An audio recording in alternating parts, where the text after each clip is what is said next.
Hi, I'm Sean Seal, and this is Jill Seal. and we're the owners of Sierra Nevada Adventure Company.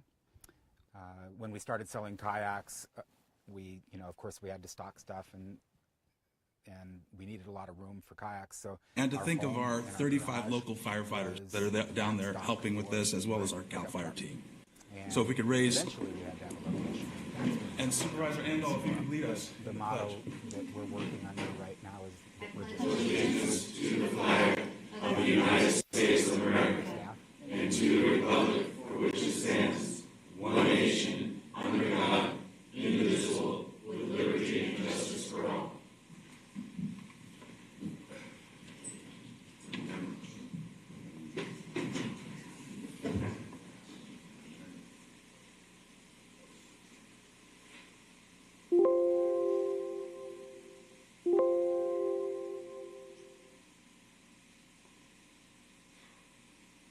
Thank you.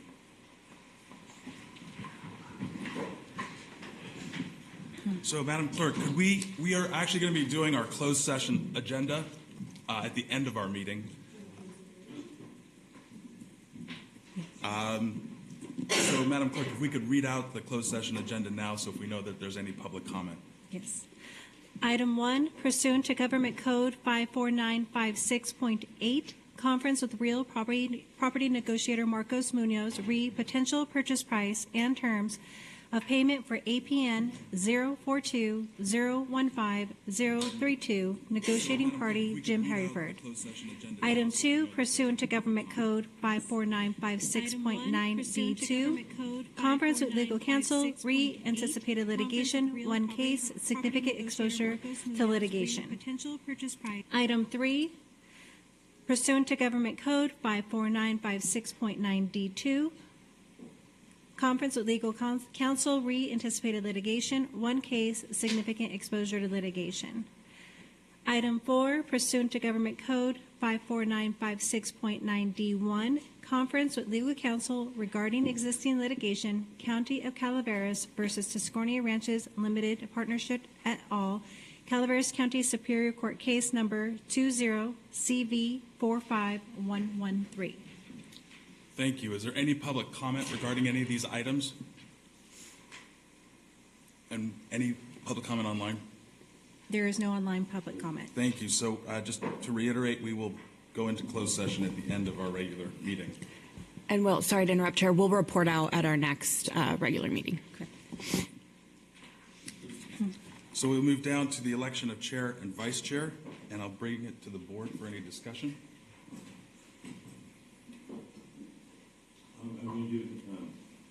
Are we going to do both at the same time, or are we going to do the chair and then? I think we should do the chair and then the vice chair, if that's Okay.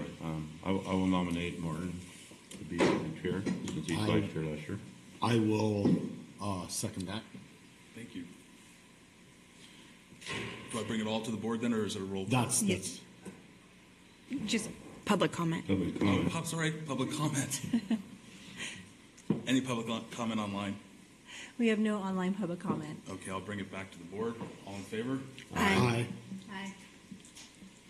5-0. Thank you. Or, yeah, do I vote on that? Yeah. Okay, now for It's vice the only chair. time you can vote for Thank yourself you. other than Actually, an kind election. of good, I might say. It might have been a 3-2, so you had to.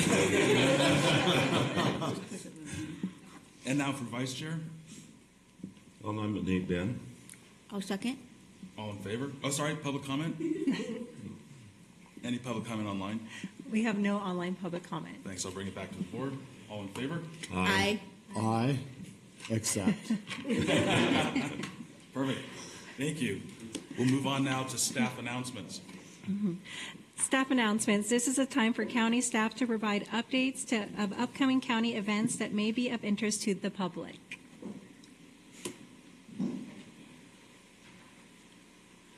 We're just waiting for a special guest. Actually, if... Hey?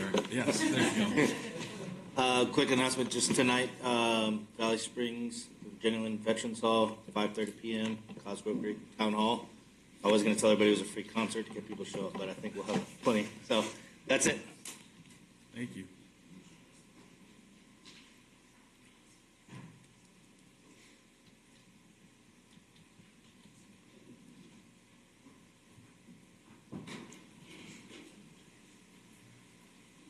special guest has arrived. Good morning, Chair, members of the board, Lisa Medina, Environmental Management Agency.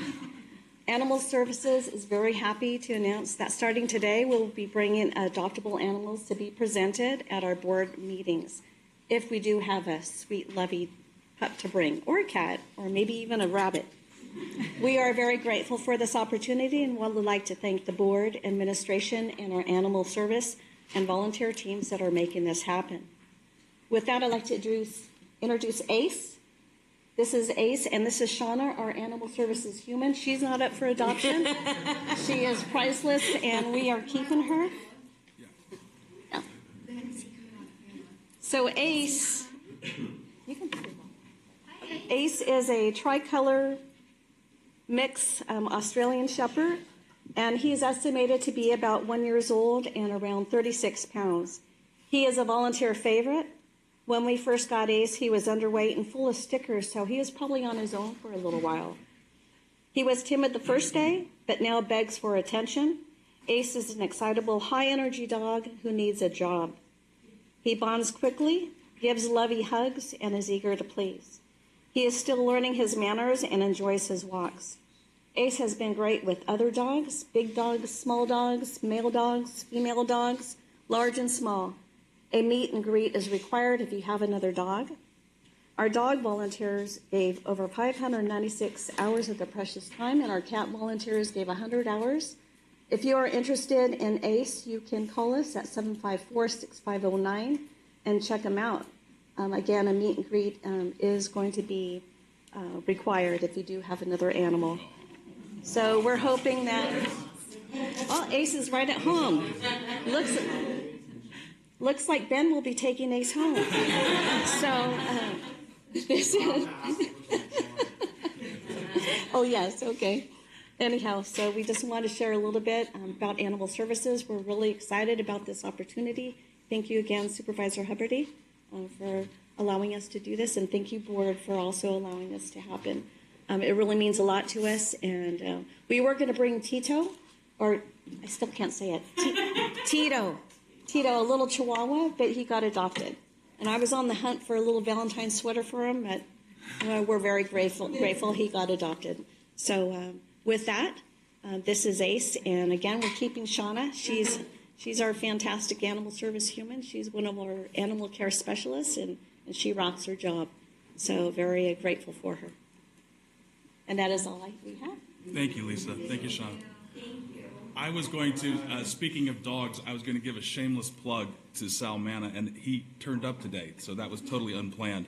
But if you haven't seen Sal's book on dogs, Sal does so many great books about Calaveras County. He is our Western historian on the west side of the county, and his new book about dogs in Calaveras is brilliant. So take a look. Do we have any other staff announcements? Thank you so much. Okay, we'll move on to public comment. General public comment. Any item of interest to the public that is within the subject matter jurisdiction of the board and is not posted on the consent or regular agendas may be addressed during the public comment period. California law prohibits the board from taking action on any matter which is not posted on the agenda unless it is determined to be an emergency by the Board of Supervisors. If public comment is completed before the 30-minute allotted time period, the board may immediately move to the next order of business. If public comment is not completed during the allotted time period, it will be continued as the last item of business in order to provide an opportunity for the remainder of comments to be heard. Thank you. Ms. McBride? Good morning, Terry McBride, Committee Chair, Senator of New California State, President Pro Tem of the Senate. I want to show you two of my favorite books, Doctrine of the Lesser Magistrate and the Constitution. This is a fabulous Constitution because it shows that anything that's socialist or communist is anti-constitution. It's worth the read. This is also worth the read because it shows you your power. And what I have to give you today, once I'm done, I apologize, I'm so excited about the dog, I forgot about the paperwork. California State Auditor issues a qualified 2023 internal financial statement. Have you seen that? That means that 98% of the paperwork they've been saying about their finances are a fraud. They can't prove it. 98%.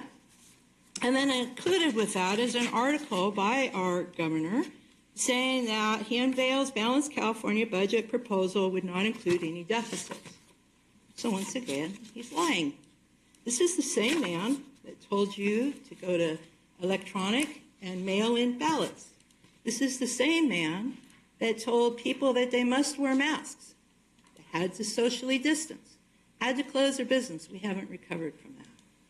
So I want to remind you, and I've given some of you these. I can't remember who I gave these to, but I have them. It's a fabulous read. And I was reading, do you guys remember when President Trump had all the generals come and meet with him? And the press said, what's the meeting all about? He says, the storm. And they said, well, what storm? He says, you'll find out. Look at what's going on in Southern California. So this is from Sir Patrick Henry, writing to King George. Sir, we have done everything that could be done to avert the storm.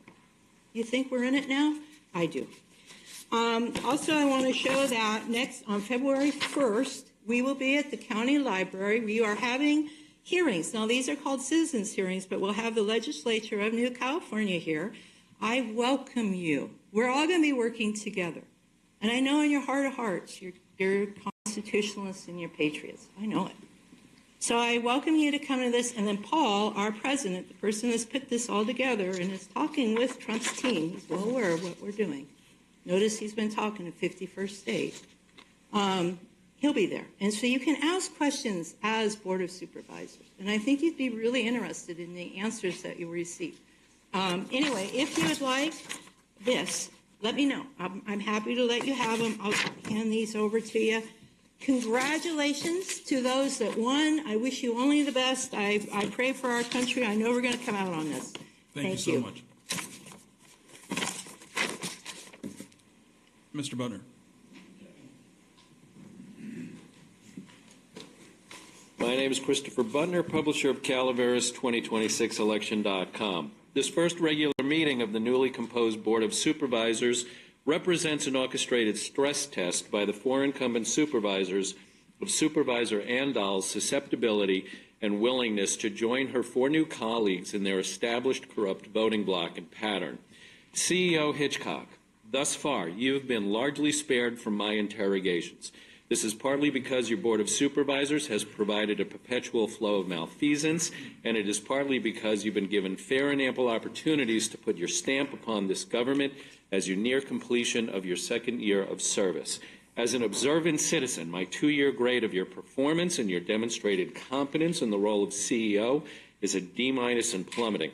How is it that you sat beside Stopper during the November 26 meeting and did not advise him or insist he stop texting like a teenager from the dais during open session? Teresa, it's now time to exercise the exit clause in your employment contract. At an annual salary of $212,000, Calaveras citizens deserve a county executive officer that provides disciplined leadership and oversight of the elected governing body. Now that 3 of the 4 returning supervisors, Huberty, Follendorf, and Tofinelli, are under open and pending California Fair Political Practices Commission cases for a range of violations of the Political Reform Act, including failure to file factual and timely campaign finance statements, failure to disclose conflicts of economic interests, and in the state's open case investigating Follendorf for disposition of almost $8,500 in missing union campaign contributions to her 2020 campaign. Your turn is coming, Ben. I anticipate that the FPPC complaint I initiated against you will soon be a publicly visible state case. At that time, all 4 incumbent supervisors, Huberty, Follendorf, Tofinelli, and Stopper, would be under open and pending FPPC cases for the previously cited violations of the Political Reform Act, potentially paralyzing this government and requiring immediate state intervention to provide some manner of interim provisional governance. Additionally, Ben, if an investigation of allegations of your conflict of economic interest for unreported business activities with one of your favored constituents proves accurate, you'll be the respondent to a sworn complaint for the violation of California Government Code Section 1090. The absurdity of Hubbardie and Stopper having just been respectively elected as 2025 Chair and Vice Chair reflects the ethical bankruptcy of this government, which will lead to its inevitable reputational and financial bankruptcy. My name is Christopher Budner, publisher of Calaveras 2026election.com. Thank you.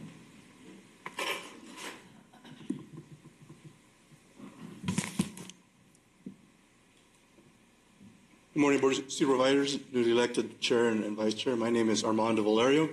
I'm a Delta College trustee on the Board of Trustees as newly elected for Area 5. I want to introduce myself to all of you and congratulate Supervisor Andal and Supervisor Toffanelli for re-election and you for being elected. So on behalf of the Board of Supervisors, on behalf of Delta College Board, I'd like to congratulate you all for doing a great job.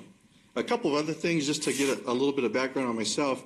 So I'm involved in a couple of other things. One is I'm on the Citizens Advisory Board as CHP Commissioner, and I will represent the Valley Division. The Valley Division includes here in San Andreas. So I just want to let you know that I'm available if there's any issues with the CHP that you would like me to take to the Commissioner.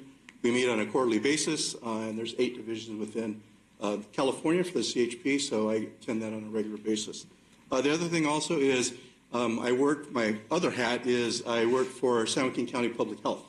And in your December meeting, you had a presentation by Public Health, and I just want to acknowledge the 2 individuals who did a great job in providing that information,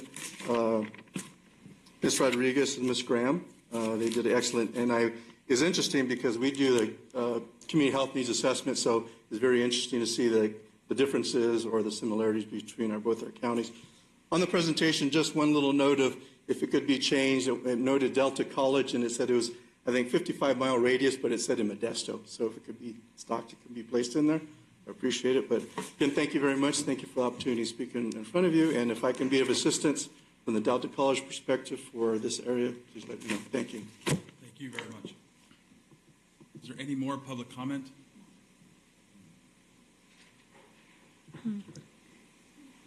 Just if you have any cards, pass them around, please.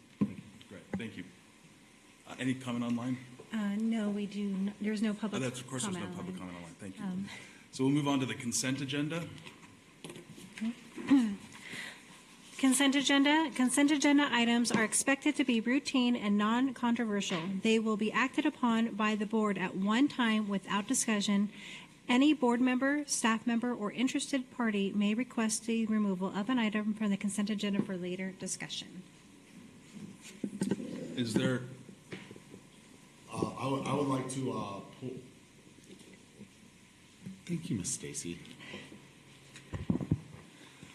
I would like to pull number 6 for discussion. Thank you. I would like pull number 8. Number 8.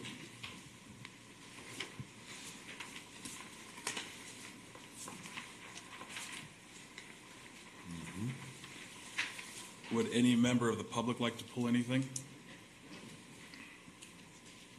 16 and 17, Chair. Thank you.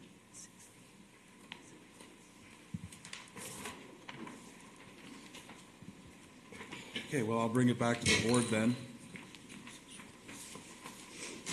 I'll move. I'll look for a motion. Yeah, sorry. I'll move all the items that were not pulled. I'll second. Go ahead, Mr. I'll second. All in favor? Aye. That's 5-0. Comment. Thank you. And let's. I thought I did public comment. There's no. There's no public comment on consent agenda items that isn't pulled. Okay. Except for the items that have been pulled. Great. Okay, let's. 8 or 6. No, 6. Sorry, Martin. I apologize. I'll read it first. Yes. Thank you. Yes, ma'am.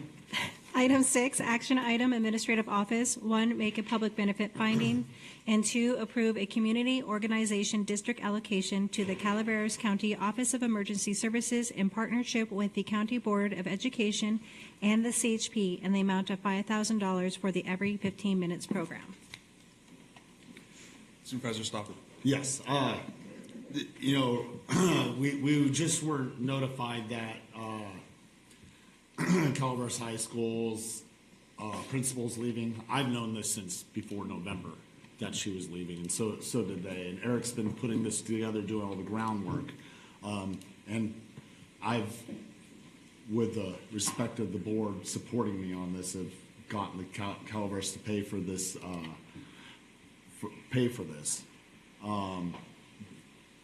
So they want to put it off till next year. Next school year, yes, sir. Next school year. He did all the groundwork. We have the money. Other than providing the place, I would like to give them the opportunity to continue forward if they decide to this year, but most likely they won't be able to. But to go ahead and just amend this so that they could use that money into next year.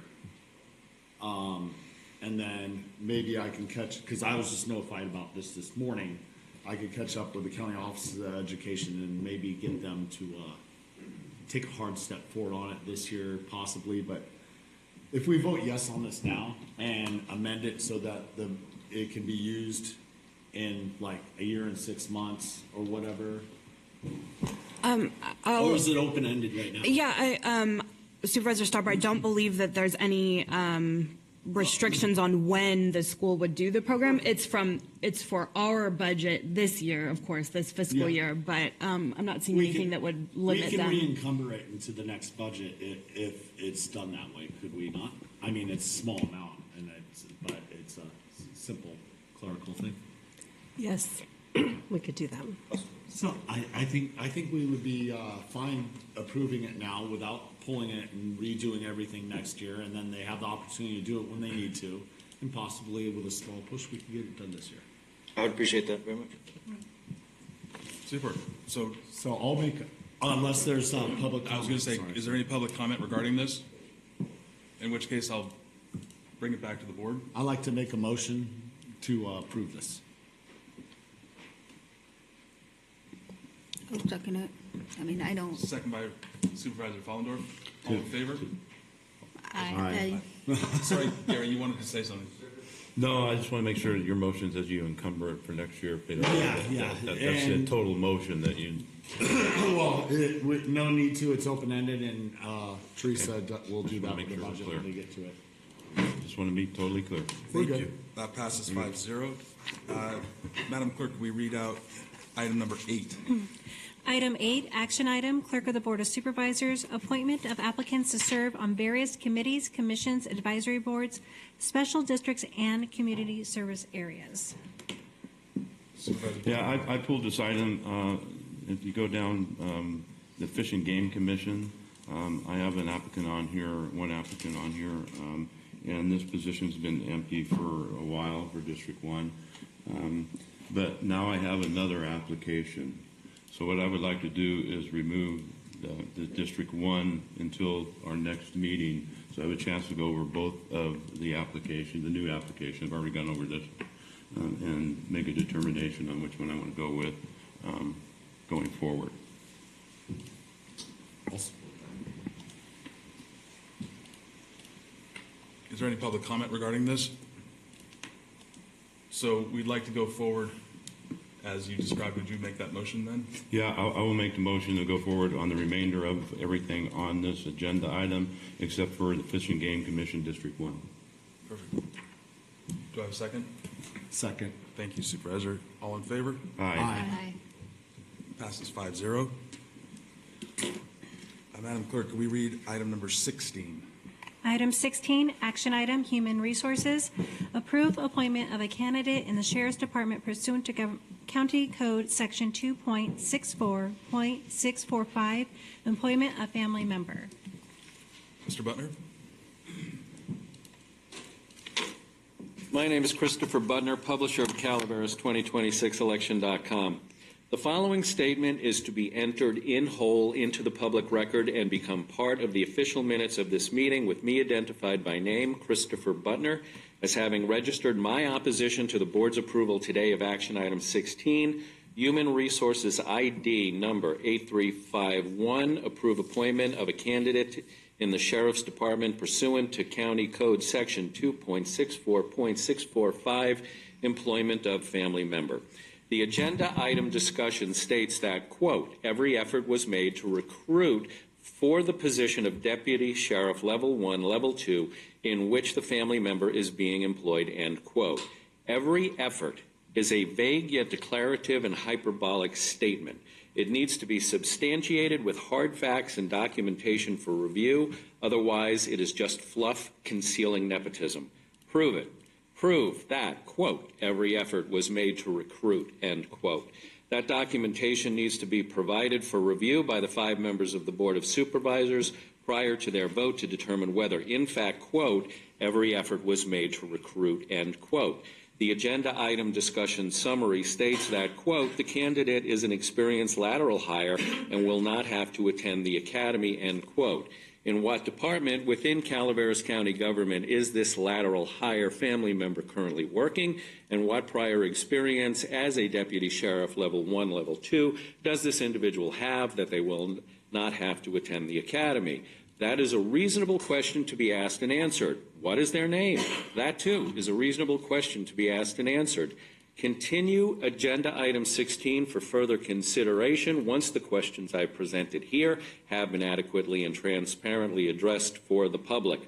The majority of the members of this Board of Supervisors are now individually under active state investigations for numerous allegations of financial impropriety with their campaign finance filings, with Supervisor Gary Tofinelli as the newest member joining the open and pending FPPC case club for numerous violations allegedly of the Political Reform Act.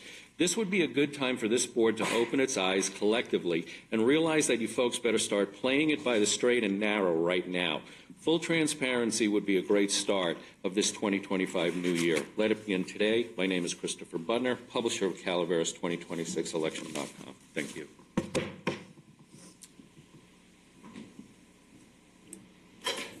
Judy Hawkins, Human Resource and Risk Management Director, and so I will address the amount of open positions right now we have within the Sheriff's Department by making this appointment. It is not taking any other positions away. We have a continuous recruitment going for our Deputy 1-2s, and so right now, currently going through the list, I believe we have about 7 open positions, and we have a few coming out of the academy. So we are not taking any positions away from anyone who is going through an active recruitment process. Now, it is extremely difficult for the county to get lateral hires. Right now, emails are constantly going back and forth between all HR directors within the state of California, which I'm sure among the Sheriff's Department also. It is extremely difficult to get experienced candidates. This candidate has worked for the county previously, will be working in a completely different division than their family member. We are looking to place this candidate in the courts, where the family member is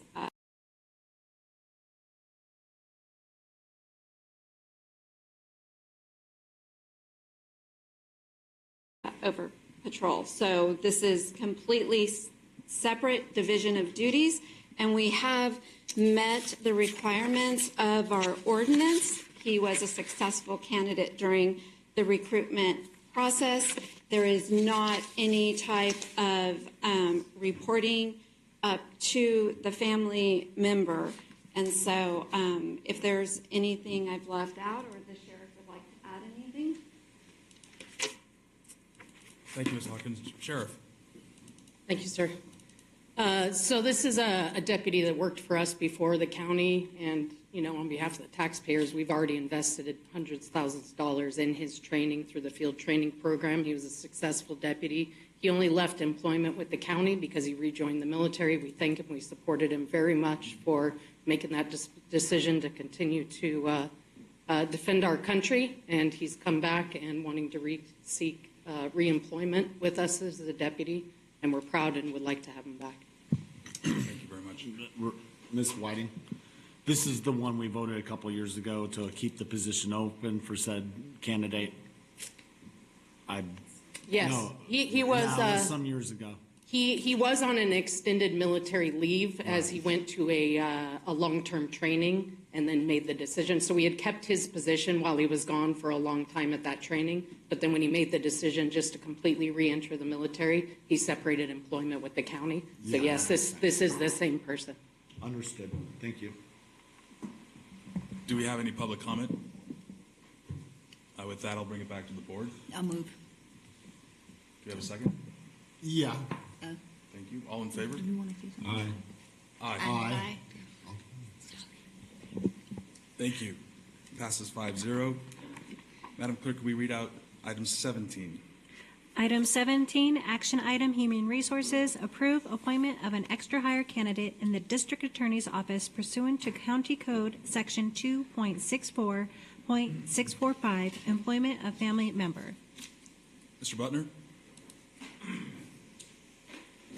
My name is Christopher Butner, publisher of Calaveras 2026election.com. The following statement is to be entered in whole into the public record and become part of the official minutes of this meeting, with me identified by name, Christopher Butner, as having registered my opposition to the board's approval today of item 17, approve appointment of an extra hire candidate in the District Attorney's Office pursuant to County Code Section 2.64.645, employment of family member.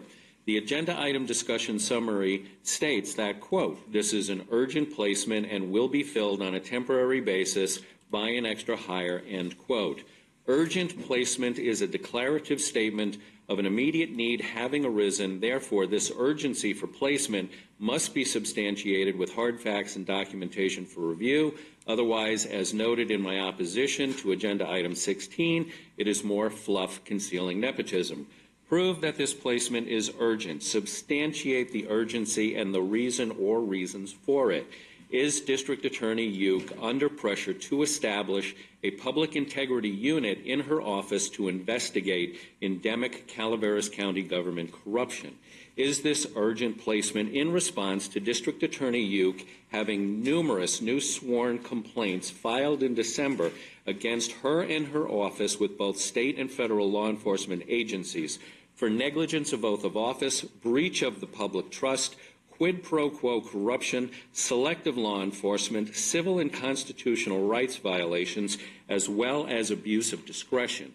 Is this urgent placement in response to District Attorney Uke anticipating time and resource-consuming interactions with any or all of the following agencies? The 2024-2025 Calaveras County Grand Jury, State Bar of California, California Attorney General, California Civil Rights Department, the U.S. Attorney's Office, the FBI, and the Fair Political Practices Commission. And in what department within Calaveras District Attorney's Office will this family member currently work, and what prior experience does this person have to meet this urgent requirement for placement, and what is this individual's name?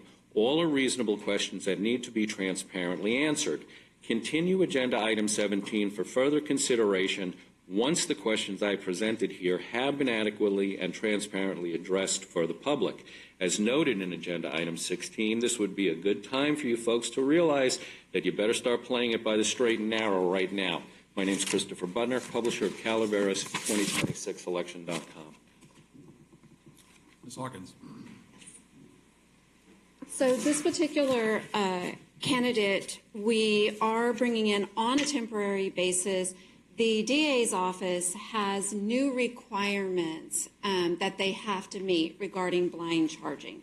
And so it is an immediate need to get this position filled while they look at the needs of if they will need a permanent position or what the organization will be. The candidate that they are requesting has strong experience with looking at cases, can be able to identify the information that needs to be turned over to the DA's office.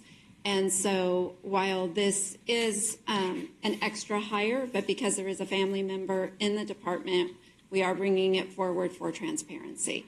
And with the structure that the DA has, this particular extra hire will not report to their family member.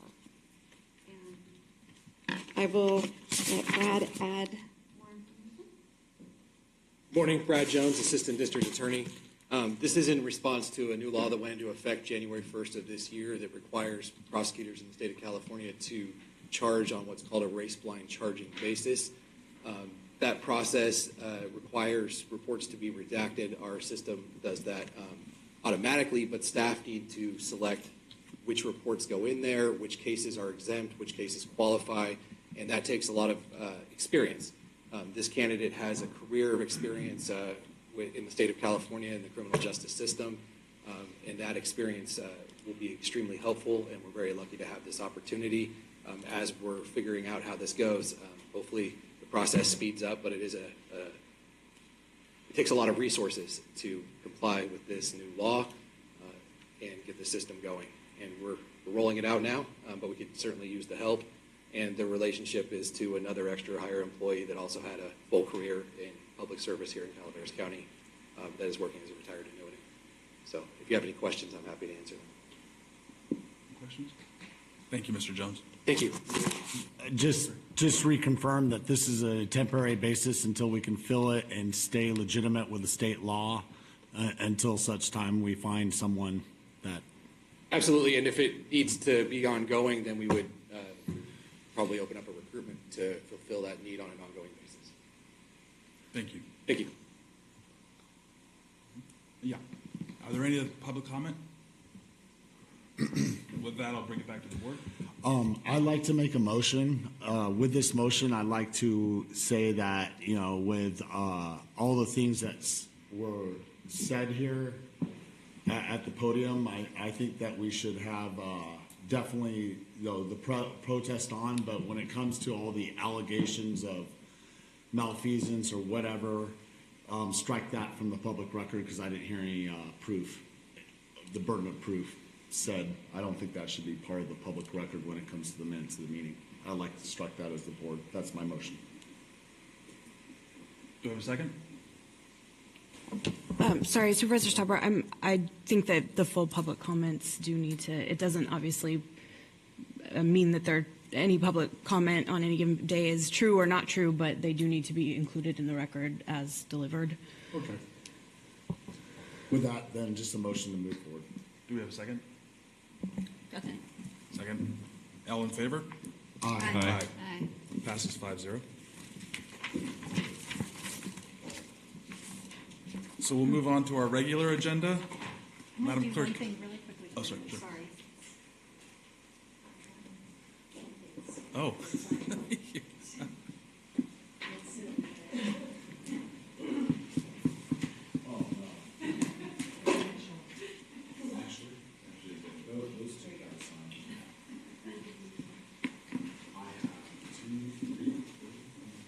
Okay.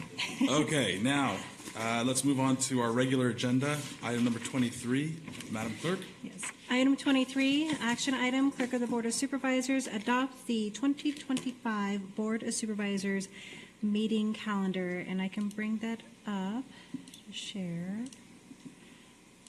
I just wanted to note two things on this, that it's always the second and fourth,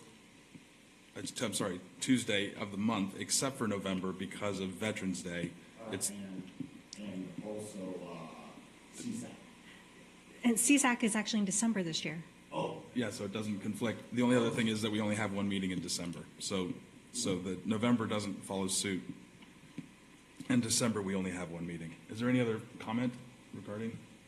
Is there any public comment regarding our schedule? Do I have a motion? So moved. Second. Second. All in favor? Aye. Aye. So passes 5-0. We'll move on to item number 24. Item 24, action item, Clerk of the Board of Supervisors assign members of the Board of Supervisors to various committees for the calendar year of 2025. So could I ask my fellow board members, how would you like to do this? Stacy and I were thinking that we probably should just run down each one. I know we normally don't do that, but we might be doing a bigger shuffle this year. If so, just to let everyone know, I'm personally comfortable with the ones I've been working with. I think CSAC and RCRC already decided, unless somebody wants to Well, it reach. could be done pretty quickly then. Yeah, That's all right. no, I'm definitely willing to go down one by one, but, Okay. I don't think we need to go down one by one unless, I think if somebody wants to speak up about a different one that they want to be on or be removed from. Okay. We can deal it that way, but. Well, you've all got a list in front of you, correct? Yes, correct. Okay. So let me just get started. I actually talked to Supervisor Ondal about taking Area 12. I'm sorry, not Area 12. The child support, that's right. Central Sierra Child Support Agency. So I'll keep Area 12 as just CSA. You happy with that? Central Great, Sierra. thank you. So you want to be removed from the Central Sierra? I don't think it ends until June. Okay. So I don't care if you want, then we just pick a new chair, or she would take over. But We still do need an alternate. Supervisor Garamendi was the alternate for that one. So Do we want to leave it then? I mean, if you don't want to be on, if she wants, that's fine. The reason being is I move. wanted to give Supervisor Ondal a couple of committees, and I felt because this was related to children, That's fine. fitted. I would be in favor. I was just pointing out that. Okay. It's in my wheelhouse, and I'm comfortable fine. taking it. So I'm sorry, So will you be the alternate then? Because we still need. I'll be the alternate. Okay.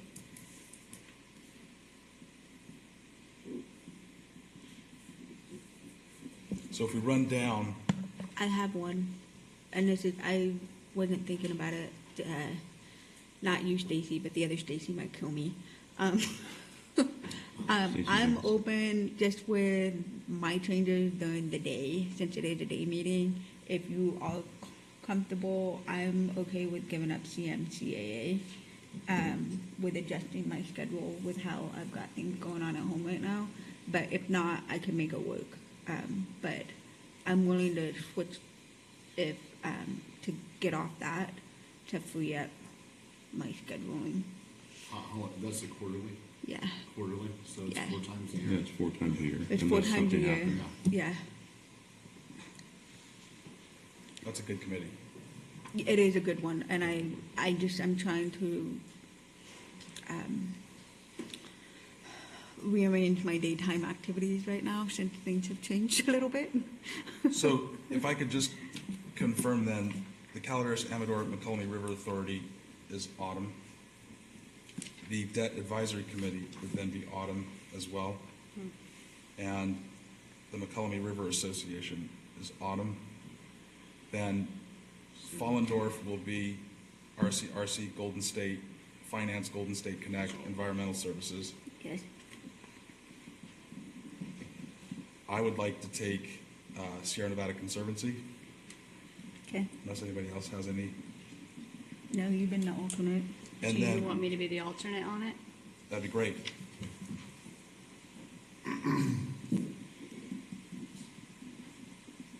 And then Supervisor Ondal would be taking Upper McCullough River Watershed Authority. Right. We do need to discuss strategic planning and finance. I'm assuming since you're chair and that's what has worked for strategic planning and finance. Yes. And that too, I know, I know at the strategic planning, it was discussed that to keep consistency, but I'm also open if there's another supervisor, because I've been on that for a while, would like to step in. But I will say that having the chair on that board is beneficial because it does blend into the board meetings. Yes, I would like to be on that. Thank you. If everybody else is all right with that. I think Amanda, you've done a phenomenal job over there, and you've had your hand in the mix from the very beginning of moving forward on that. So there's some structural knowledge there, along with the chair being able to facilitate it into the meetings. Okay. Then is there someone that? We need another supervisor and we need an alternate. I'm willing to fill either.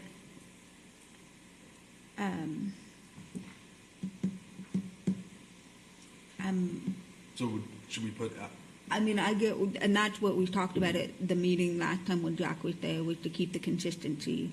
But I'm happy to flux. I'm not going to push my ADHD into strategic planning, so. But I think it might be good for you since you're new. so we put to get Supervisor into it, so Hondo, you would you can mind being the alternate, just so you know it?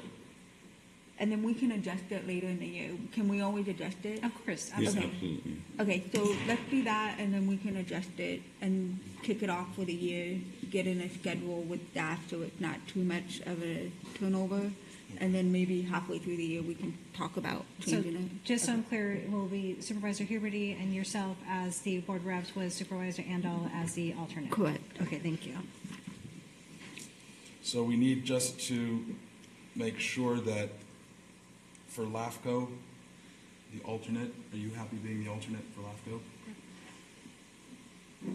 It's a fun one. And then, Seems like it. I think that's it. Can we, Mental health board. Oh, I've been on it. I've been on it for 2 years. I'd like to move on. I could take that. You can You're take right. mental health Yeah. board. Thank you. I'll be alternate, but I shouldn't be at the head of those, because I'll end up in the clink. I think every supervisor should be on it for at least a couple of years. I've attended. It's very beneficial at sometimes. Yes. It's lovely. Chair, did we decide on Amanda's CMCAA? No, I guess it's if you have the time. Okay, and it's quarterly? I did write you down as being. Okay, so I am. Yeah. Okay, You got voluntold. Yeah. okay. Okay. Just trying to be clear. So I'm off of it. I'm still alternate I'll on make it. a motion on that. It's up to you. I mean, you guys decide. You were going to be the alternate on it, correct? No, she wants to be. So you want to be on it, so Martin and her would be on it, and then I would be the alternate, or you would? You can stay an alternate. Are you comfortable with that? I'm Erin? comfortable with everything that unless you see me listed here on, with the exception of the mental health board, which I think Martin just took over. Everything else I'm fine with. Okay. Right. So I think that's it, Stacy. Okay, I'm just checking my list to make sure I have my notes all here. Just for my clarity, the Yeah. UC Cooperative Extension, is that non-active? No, I put you down for that. Okay, Yeah, that's you. No, not the upper Mahomet River, right above it. Or are those, Oh, good question. it just says chair and vice chair. I don't know. that's the chair and vice chair. Whoever is, so Whoever's in that yourself. position. Automatically. Wait. Thank You you. were talking about the CCWD thing? No, the UC. UC Cooperative Extension Advisory Council. That's automatic. Okay. Let's see, I want to double check, because we had, that was an unsaid thing, a couple of supervisors meeting with CCWD at times for just with a couple of their board members, discussion, building relationship. Yeah. In this case, it's probably not good that I show it for that. Okay. Just because I shouldn't be making deals with my boss's bosses, so that they So tell me. we normally meet with CCWD. It's not on several times a year, just to, so that not listed. It would probably be prudent to have it be somebody else. I think it would be I'm cleaner. gonna have someone else do that if they're willing. But that's, if we need to meet with them, we can discuss who goes Well, over the last time it was Supervisor Garamendi, CEO Hitchcock, and myself, so I would think it would be the same. Just keep the vice. Oh, no, I see what you're saying. I see what you're saying. Yeah, be vice chair. Yes. Yeah. We'll get another person to fill. Okay, thank you. Okay, do we have any public comment on these committee positions? Okay, with that, I'll bring it back to the board for a motion. So moved. Do we have a second? Second. All in favor? Aye. Passes 5-0. So we'll move on to the next item in our regular agenda, which is item number 25. Item 25, resolution, Sheriff, by roll call vote. 1, approve and authorize the sheriff and/or undersheriff to execute the 2024 grant project agreement number G240303L01 with the State of California Department of Parks and Recreation Off-Highway Motor Vehicle Recreation Division in the not to exceed amount of $35,894 for the performance period from September 7, 2024 through September 6, 2025. And 2, grant the sheriff and/or undersheriff authority to execute future amendments and other grant-related documents within G240303L01 agreement term, and 3, adopt a resolution approving the Sheriff's Office, the applicant, to apply for grant funds from the State of California Department of Parks and Recreation Off-Highway Motor Vehicle Grant Funds when the next grant cycle opens. Great, and with that, thank you. Good morning, Board. Morning. Typically, this item is on the consent agenda, but changes make it, we need a roll call vote. So I'm here to answer any questions. You guys have anything about this item? Just it's a great program, and we just do your best to keep the money rolling in so that we can take care of our OHV program. Yeah, and I just want to thank you because I know that it's my district that gets a lot of that attention, and I appreciate what you do, so thank you. Any other comments? I'll bring it back to the board for motion. So moved. Do you have a second? Second. Second, all in favor? Oh, sorry, it's roll call. What am I saying? It's okay. Public comment. I'm sorry. Roll call. But did we do public comment? Yes. I did ask. Yeah. Okay. All right. Roll call vote. District 1? Aye. District 2? Aye. District 3? Aye. District 4? Aye. District 5? Aye. I didn't hear enough. Passes 5-0 with the board. He said, does he email that? Yeah. Public, I need to, actually, I didn't. Thank you. Okay, item number 26. Item 26, Resolution, Environmental Management Agency, conduct a public hearing and adopt a resolution approving the 2024 Eastern San Joaquin Groundwater Sustainability Plan Amendment and authorizing the Secretary of the Eastern San Joaquin Groundwater Authority to submit it to the California Department of Water Resources. Lisa. Good morning, Chair, board members, Lisa Medina, Environmental Management Agency. I'm sorry, I apologize for interrupting. We need to open a public yes. hearing, Chair. Thank you. We're opening up a public hearing. Ms. Medina. Good morning again. Lisa Medina, Environmental Management Agency. So today we bring before you two resolutions. The first is approving the amended Eastern San Joaquin Groundwater Sustainability Plan, shortened GSP. The second is accepting the 2024 5-year Groundwater Sustainability Plan periodic evaluation. A lot of information. So just a little bit of history. In 2014, the California legislature passed and the governor signed the Sustainable Groundwater Management Act of 2015, shortened SGMA, for the purpose of providing local groundwater sustainability agencies with the authority and technical and financial assistance necessary to sustainably manage groundwater as required by state law. Calaveras County joined the Eastside Groundwater Sustainability Agency, Eastside GSA, because a small portion of the northeastern county is critically overdrawn. So the Eastside GSA consists of Calaveras County, CCWD, Stanislaus County, and Rock Creek Water District.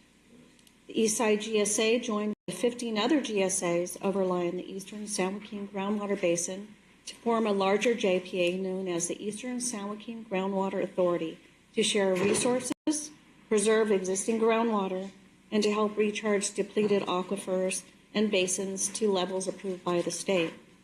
To comply with this, SGMA GSAs are required to adopt groundwater sustainability plans, and the plans must be approved by the Department of Water Resources and reevaluated every 5 years. So that's where we are right now. In 2020, the Eastern San Joaquin Authority prepared one single GSP, and all 16 of its members, including ours. The GSP was ultimately approved by DWR in 2023 with some expectations and some caveats, which were to be made at the 5-year evaluation stage. Since all the members of the Eastside GSA need to go to their individual boards, supervisors, and directors to approve this GSP, we are asking the board to approve the documents to comply with SGMA today. All GSPs are adopting the same documents and will continue to coordinate together through the authority to implement the groundwater sustainability plan. When all the GSAs have approved and revised the revised GSP and 5-year periodic evaluation, the authority will submit them to DWR for review and approval. So these documents are due to DWR by the end of this month, hence the reason why they are being presented today. Do we have any board questions? Some kind of questions, but more statements. We do have to approve this to comply with the GSA and requirements put forward by the WDR. Moving forward, as we make these plans, just be cognizant we are the uphill part of the entire area. And as we move forward, our water is the supplier. So and everyone already knows, but I'm just reiterating it. As we move forward with any further plans and make sure that we're protecting our own water rights as much as possible moving forward, and I'm sure that any other water agencies will be on top of that with you. I just want to say out loud. And with that, if there's no other board comments.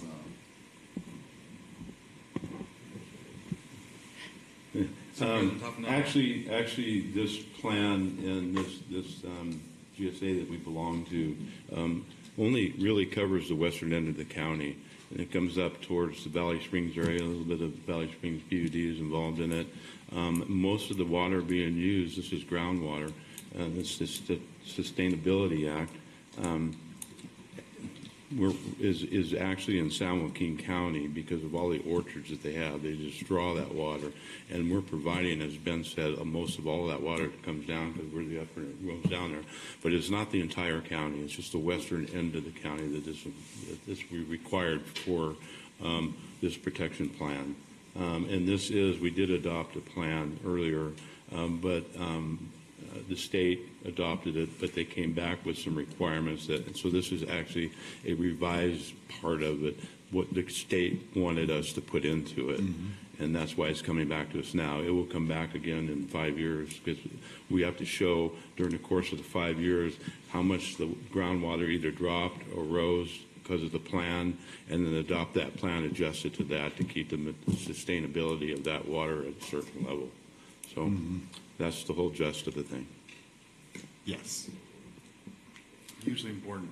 Do we have any public comment on this item? With that, I'll bring it back to the board. Close the public. Don't we vote and then I close it? Or do we Close it and then you vote. So we'll close the public hearing. I'll bring it back to the board. Thank you, Stopper. I'll move this item. Second. All in favor? Aye. Aye. Passes 5-0. We'll now move on to item number 27. Item 27, Resolution, Environmental Management Agency, conduct a public hearing and adopt a resolution approving the 2024 Eastern San Joaquin Groundwater Sustainability Plan periodic evaluation and authorizing the Secretary of the Eastern San Joaquin Groundwater Authority to submit it to the California Department of Resources. And with that, I'll open a public hearing. Ms. Medina? So as previously discussed, this is accepting the 5-year evaluation that was submitted and that will be due at the end of the month, to DWR, and that has already been discussed. So we're hoping to kind of caveat those two together. Thank you. Is there any public comment regarding this item? Okay, with that, I will bring it back to the board and see if there's any comments. Nope. I'll close the public hearing and ask for a motion. So moved. Second. All in favor? Aye. 5-0. Thank you. Thank you, Lisa. Thank you, Lisa. We'll move on to item 28, which is an informational item. I don't see Ms. Ms. Galino Galino, here. I see her online, but I don't obviously see her. Do we want to take a quick recess or? Let's take a 5-minute break and come back at 5 after 10. Okay. Thank you.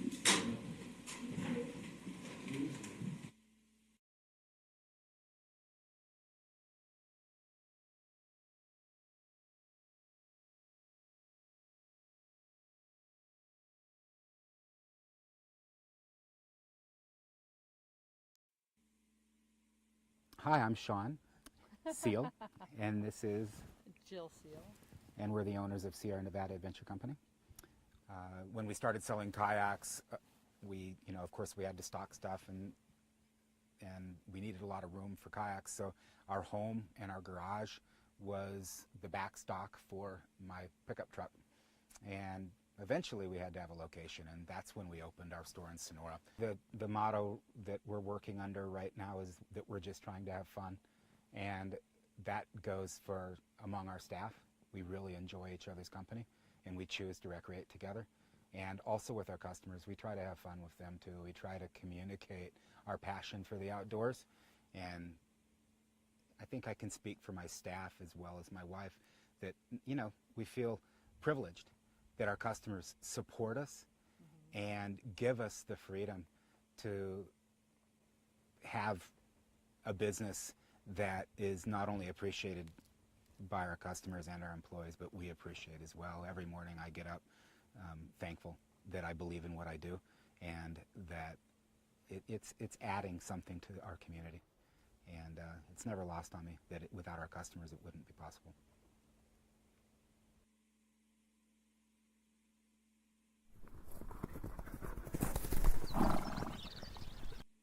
It was a normal day for Jack until it happened so fast. In a moment, the lives of Jack and his family abruptly changed. Dad! Please always call before you dig to locate underground utilities like cable TV lines. Just dial 811 to reach your one-call locate center. It could have been worse. How? Don't let this happen to you. Call before you dig. A helpful hint to improve your day.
This is where unconditional love and unmeasurable happiness reside.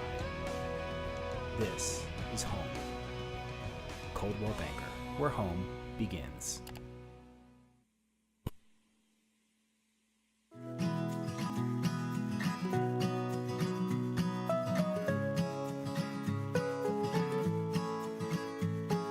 You and me, we go together naturally. Don't you think that we make a pretty good team?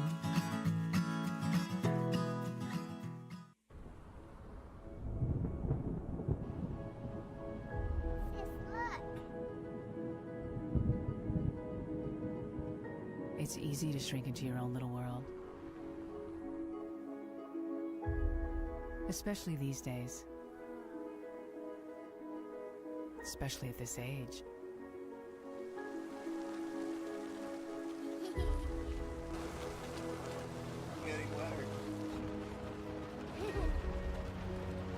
That's why we got the biggest Subaru ever made. I think it's here. Where are we going? It's a big, beautiful world out there. Wow. See that? Sometimes you just need a little help seeing it. Presenting the all-new 3-row Subaru Ascent Love is now bigger than ever.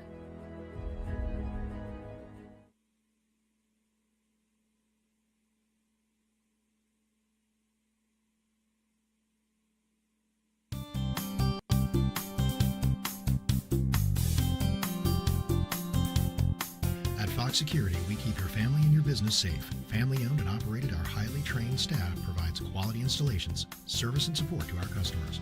With 2 locations to serve you, San Carlos and Arnold, we install low-voltage system security and fire alarm systems with 24-hour monitoring, as well as camera surveillance systems. We install the latest technology in home and business security systems from companies such as Bosch Security and GE Systems.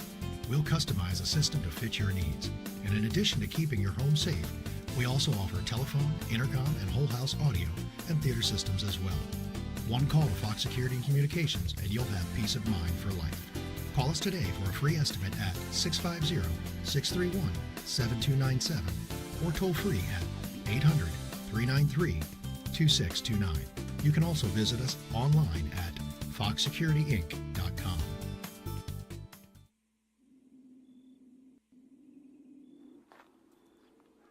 At Coyote, we're going to treat you like dirt.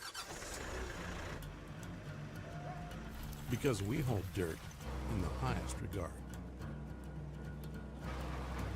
We respect it in all its forms. We're honored to find it under our fingernails. Lucky to be caked in it days in. And we count our blessings every time we're able to return to it.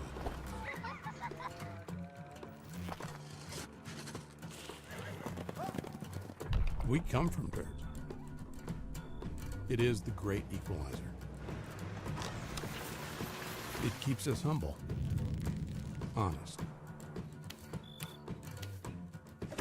Dirt gets taken for granted by most. But if you know us, you know getting treated like dirt means getting treated with respect. Coyote.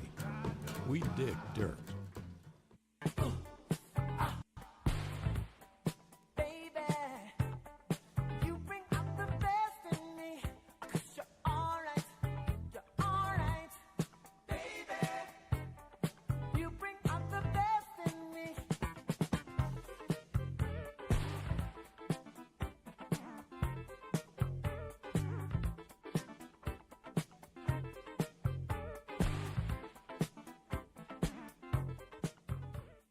Hi, I'm here with Bob Middleton at Middleton's Furniture, Appliances, and Electronics. Bob, please tell us about your store. Thanks, Abby. Middleton's Furniture and Appliance and Electronics is proud to serve the entire Calaveras, Tuolumne counties for over 61 years. We offer a large selection of brand name furniture, appliances, mattresses, and personalized customer service to assist you in making the very best choices, all at the guaranteed lowest prices. Thank you for stopping by.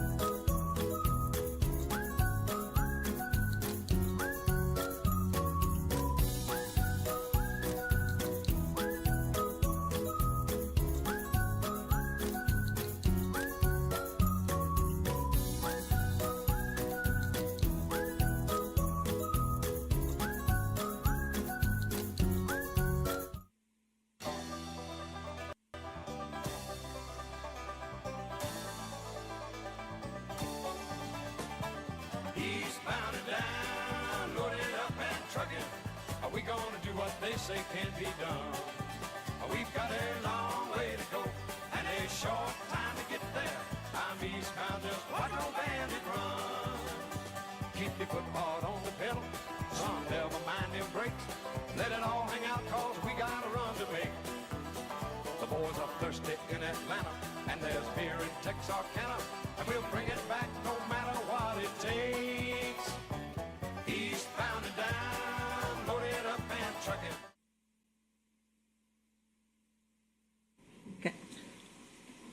Great, and we're back. Madam Clerk, could you read out item number 28? Item 28, informational item, economic and community development. Receive a presentation from Economic and Community Development regarding workforce housing project guidelines, prioritization, and the selection criteria for permanent local housing allocation and regional early action planning 2.0 grant funds. Thank you. Ms. Galino.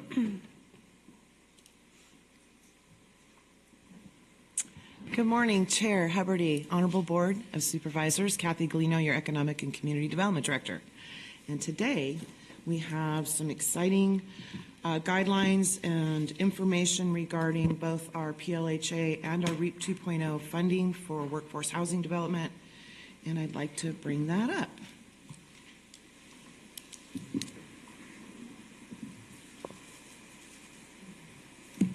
Okay, Stacy, where is it?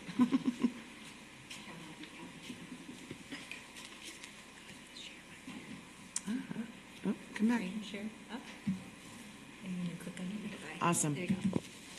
Thank you. All right.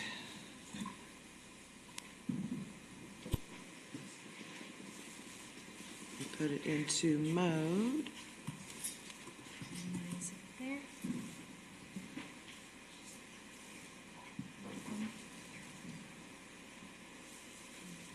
Oh, there.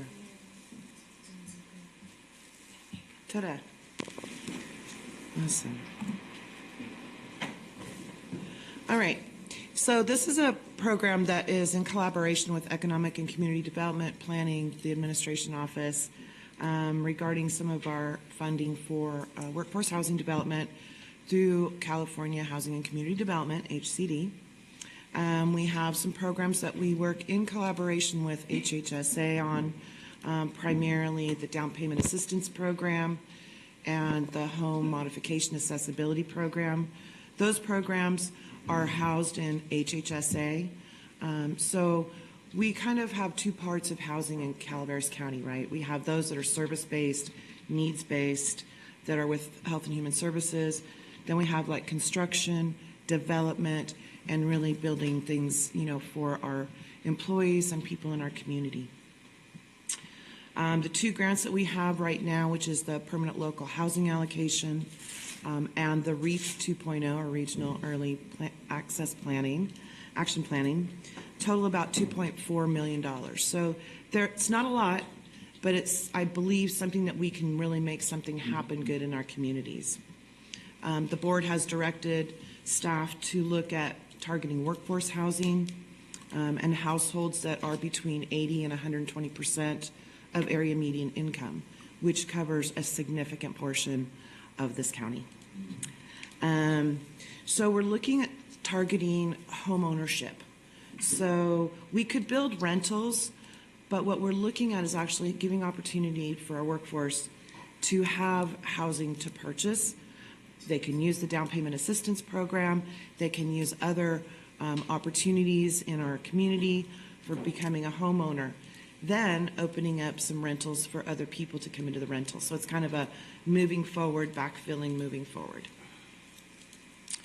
So we want to leverage the HCD grants that we have to conduct specifically pre-development.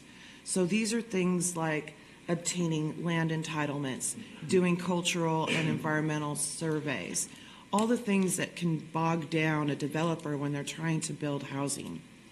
We're also looking at infrastructure improvements to a limited degree. We're looking at applying for or providing permit fee offsets, impact fee offsets, and other things that make it very attractive for a developer to come in and build. And the most important thing is it will help meet our regional housing needs assessment, which is part of our housing element, part of our general plan. So this is just a breakdown of the funding. The PLHA is about $1.28 million. We don't know what we're going to receive for 2024 yet. The PLHA is the funding that we receive from, we get a $75 allocation that's when there is, excuse me, let me slow down. Whenever anything transfers fee title, when housing transfers fee title, there's a $75 fee that is collected and the state holds that. Every 5 years, that allocation comes back to the county once we develop a plan on how we want to use that funding for housing in our community. Currently, there's $435,000 remaining for the down payment assistance program and the home modification program that, as I mentioned, is going to be staying with Health and Human Services Agency. The remaining funds of approximately $745,000 are going to be allocated for pre-development under planning and economic development. We are looking at developing a partnership agreement with our developers, putting out a request for proposals and qualifications. I'm drafting that now and we'll be routing that around to department staff. And again, as I mentioned, it's for site prep, grading, land entitlements, zoning, environmental and cultural studies, demolition activities, mitigation measures, and permitting. And the funding program is really focused on shovel-ready projects. I've talked to a lot of developers over the last couple of years, and a lot of them are like, ooh, this is really exciting. I don't think they're there yet. We're really looking at infill projects and places where there is a potential very close to where there's work, where there's services, so it needs to really be focused on infill. And 5% of the grant is for administration, so it will help cover our costs. On the PLHA, it needs to be spent by June 2030. On the REAP 2.0, I'm still trying to get it to kick out. It may be that we have to expend those funds by 2026, which means we really need to hit the ground running hard, fast. So this is on the REAP 2.0. Again, as I mentioned, most of this stuff I'm kind of talking ahead of the slides. We did submit in December 20th, we submitted a $500,000 advancement on the grant, which was approved, so that we will have some seed funding. It's very hard, especially with budgetary constraints, to allocate or to expend funds that we don't have yet and then wait for reimbursement. So the state was great about giving us a $500,000 advancement on the grant. And we should be receiving that soon, hopefully. And again, permit fees, utility connections will need to be expended by 2026. I'm going to ask for a 5-year deadline on, or expansion, 5-year extension. There we go. I'll get it right. For actual completion of construction. I think once we get going vertical, that the extension will be accepted. So I'm preparing, as I said, an invitation to bid. And actually, I don't want to call it an invitation to bid anymore. I really want to call it a request for proposals. I want the developers to come to us with their proposal on projects that they feel would be well suited for the funding for both profit and nonprofit developers. I've reached out to several nonprofit developers. Unfortunately, Habitat for Humanity's got their hands full, but there were other nonprofits that I've met during a conference down in Southern California. We'll host pre-application meetings so they'll understand what the project's about, what our goals are. It'll be more than what's in the RFP. Then we'll evaluate and we'll rank the bids. We'll negotiate a partnership and funding agreement, and then oversee construction and monitoring. That is all written into the grant as far as conducting the reporting to the state. So it sounds a lot easier than it probably will be. This would be my first project in Calaveras County of this type, and I'm not sure that it's been done before, but I'm very excited about it. You think so? Well, I appreciate your confidence. So in your packet, there's a couple of things that I wanted to get your input on and your thoughts, which is a ranking criteria. And it probably was like in 2-point font, but it looks something like that. So they're columns, and there's point values assigned to each one of them. The first one is project proponent information, the site address, APNs, supervisorial district, the acres and the zoning, water provider and capacity, 15 points, sewer provider and capacity, because we all know that capacity is a major issue, 15 points. Infill project, that's the biggest points. It really, really needs to be focused on an infill project. We really don't want to do any greenscape development. We really want to look at properties that are, again, close to walking, transportation, schools, shopping, work. Another 15. Camp, Copperopolis, Valley Springs, I mean, just generally starting development, correct? Correct. So yes, Valley Springs, Copperopolis, and I've spoken to developers in both of those communities. Again, it's tied to being workforce affordable between 80 and 120% of area median income. So if they want to go market rate, in some of the cases, it may not pencil for them. Yeah, well, we start looking at like the median income, and this is something I find fascinating. Is we have all these beautiful houses up, let's say, Highway 4. The median income up there is actually really low. I found out because different people are able to get grants. We can't get down in the Valley Springs area, so yeah, you can't build a house for median income in Arnold for a cost that pencils out. Right? That's why I'm. Right. Is that correct? That is correct. The other thing is that we're wanting to look at potentially like townhomes and condominiums and those types of things that will pencil for developers. Right. You know, we don't need the most square footage, multi-family structures. Correct. Absolutely, for the lowest dollar value. Correct. And actually, that's one of the.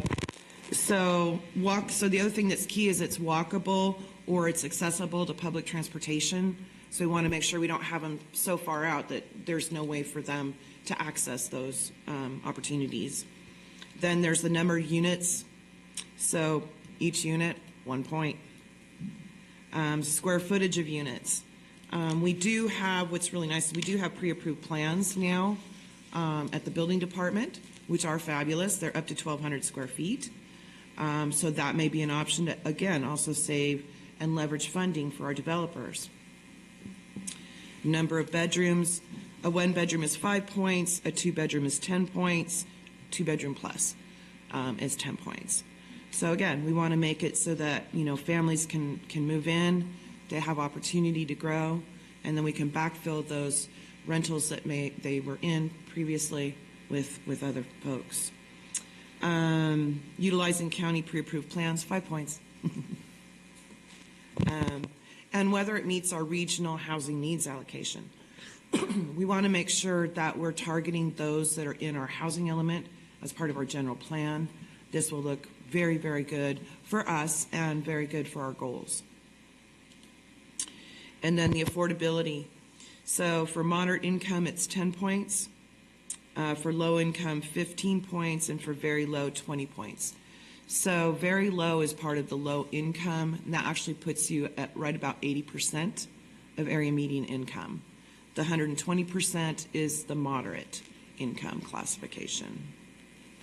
And also very important is prior workforce development experience. We want to make sure we're working with developers that know what they're doing, that they're familiar with this, and they're familiar with the requirements in building affordable workforce housing. So, what are your thoughts, input? Go ahead, Ms. Fullendorf, you're already ready. I was just going to ask, just for the record, where is Stanislaus Housing Authority on the project? That's a good question. So, I know that admin has reached out. We did hear back that they were interested in actually developing the site now, that they were putting it out for a developer, and lo and behold, a developer did reach out actually to Doug Oliver about developing the site. We are keeping contact with them to see if they move forward.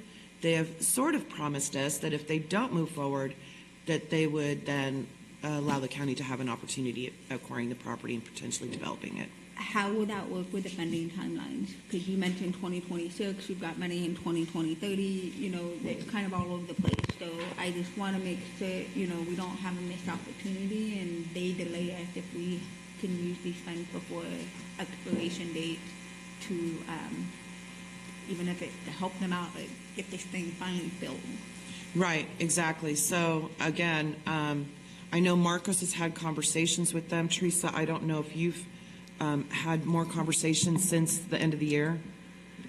So I actually talked with the developer that was working on their behalf and put him in touch with Mr. Oliver.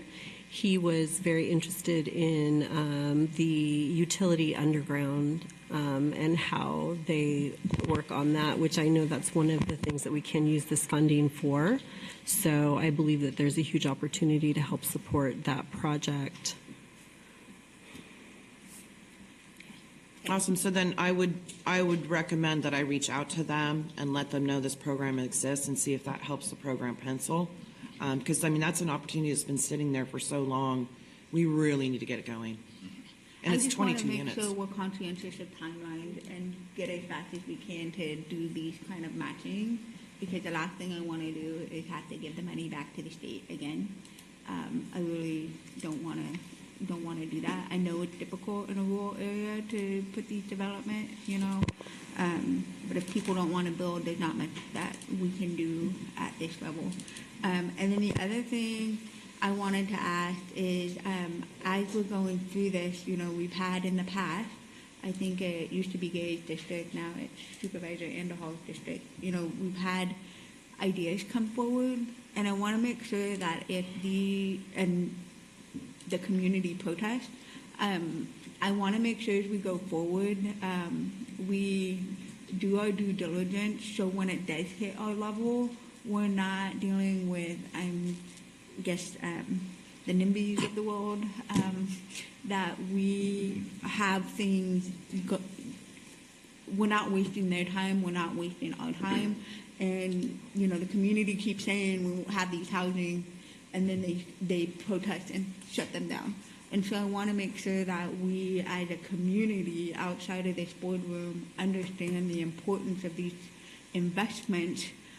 Otherwise, we can't commit to the community of these developments if they continue to put pressure on us to say no to these ideas that are out there. And so I think that public outreach is going to be an important aspect of this. On some of these as well. So I want to make sure we're conscientious of that, because I don't want to waste anyone's time, the developer's time, staff time, our time, planning commission. We should be able to just, by the time it gets here, it should be all funded up, ready to go. So, Understood. And that is actually written in the grant documents and in the policy and guidance, is that we're going to be doing public outreach and public community meetings after we get those proposals on what the projects will be. So that's definitely written in, because we, like you said, we don't want that 11th hour, oh, we hate this, we're not going to support it. Well, we could end up having that regardless, no matter how much public outreach there is. But I think, as we move forward, just having the correct roadmap so that way the board knows that groundwork was done, so that there's not any hesitation on a good project, if it is potentially a good project when it comes before us. I think that's. I know there's always going to be the naysayer, but I don't want to line up this door of protesting like what has happened in the past. Agreed. I do support the idea of this project moving forward. We'll see how it comes up to and possibly to fruition. At the same time, I do think there's potentially other areas where this money can be used well throughout the county. So I want to keep the options open and not just say we're going to do this right now. This right now, we're not making a decision on it, right? No, well, it's a presentation. Right. It's a study session. Right. I want your input as I'm developing the guidance. Yeah. And my input personally is there's a couple of potential areas.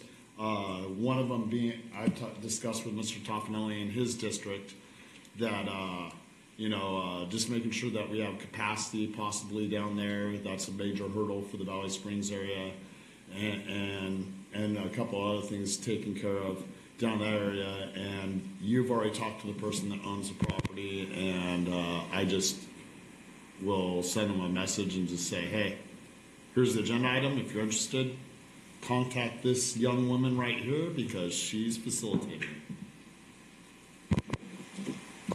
Absolutely. Kathy, I would suggest, I know you were asking for our opinion regarding the points. Would it make sense that we prioritize what you've given the most points so that the 20-pointers go up front and then the 10-pointers 10-5? Because to me, that makes the most amount of sense, because obviously they're worth more points because they're more important, if the board agrees. Well, I might score the points differently. Okay. Well, I mean, the points are really based on the grant criteria. Right. So I just kind of followed suit. But I see what you're saying. In other words, move the 20 points further up into the spreadsheet. And again, I apologize because it's probably like 2-point font on your handout. It looks great on a computer screen. It doesn't print out very well. Right. I keep getting budget spreadsheets that you can't see like that when they print out. Would we like to vote on points, or do I have any? I think the points are This what is they just are a based on presentation, grant. so Yeah. it's just feedback. Okay. As I mentioned, I mean, these are based on what our grant guidelines are and what we're supposed to spend the money on, if that makes sense. As we're talking with the community, Kathy, and looking at this, when do you want, like, when are we going to discuss this again? When would you like some information back? As soon as possible. I would like to put out the request for proposals and qualifications by the middle of February at the latest. As Supervisor Follendorf mentioned, I'm really under the gun, especially on the REAP 2.0 funding, which is the bulk of the funding. I really want to be getting going on this quick. Right. I would like to have, proposals in, them get ranked, we figure out who's first, second, what their needs are going to be, what our negotiations are going to be, and see how we can get this funding out the door quickly. And again, reaching back out to Stanislaus Regional Housing Authority. It's typical of the state. It's hurry up, get your request or your grant proposal in, and then wait. Is that correct, Kathy? That's correct. The other thing that we've been waiting for, unfortunately, is the standard agreement. HCD has had some problem getting those agreements to us in a timely fashion. Again, even though it says 2026, there may be opportunity for us to extend it because we didn't even get our funding agreement until last year, September of last year. So that was a little challenging. But I mean, I've had great response with both HCD at the PLHA level and also the regional early planning level. They respond to me like emails like within a couple hours. So it's been very good. They're very communicative. So this. Yeah, I'm looking at what you have here and you presented. And one of the major hurdles, no matter where you're going to try and do this, is this end of the county, basically, as we discussed. One of the major problems, and I don't see the funding here saying it says infrastructure is the capacity for the water and sewer providers. A lot of them are going to want to have you pay for expansion of their facilities. I'm not sure the grant covers that. So that would be added to the cost of the housing in order to pay for that. I mean, we could set all this stuff up and get it going. We can put in infrastructure, but there's no capacity that we have an agreement with them. And whether the grants cover that, we could be spinning wheels here and not being able to provide what we need to provide. And I agree that we need to provide it. But that's part of all the developers' issues here in the county is the capacity of our suppliers. So that's very one of true. my concerns. So in the two that I've spoken to, so I spoke to so for the terrace project in San Andreas, right? Capacity was secured for that project. It's 11 parcels, 22 units. That's already been secured. Yes, there's going to be an update to that fee. It's about $22,000 per parcel. That can be covered by this project. Yes. How many parcels? 11. There's 11 parcels, 22 units. Let me ask you this. I don't want to get too deep into it because this is a discussion that we'll have to go through as we move forward. Those connections in the capacity was already secured for that property in the past, right? Correct. And they're going to add a cost to that when you do it again? Connection. So you're going to have to pay twice? No. To San Andreas Sanitary? No. Okay. It's not a matter of paying twice. It's that it's already been through the EIR process, so it's approved. And part of that was that they agreed to serve it. But when the service connections happen, then each parcel will have to pay. Based on the connection. The connection fee. But, okay, so it's not in addition to the capacity and everything else, it's connection costs. Right, per unit. So those connection fees were never paid in the past. So typically developers don't pay connection fees until they're actually constructing something. Yeah.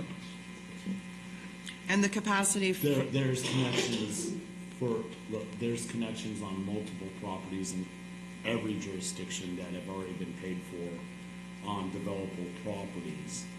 But more often than not, until you develop the house, you're correct. But I'm just asking because people have paid their connection fees way prior to development in the past. Just want to make sure we're on the straight and narrow on it because things have changed in certain jurisdictions in the past. And the same with Calaveras Public Utility District for water. So the will serves are there. So again, it's more about connection fees. There's also another parcel that I have had the privilege of checking out here in San Andreas that does have capacity and connections and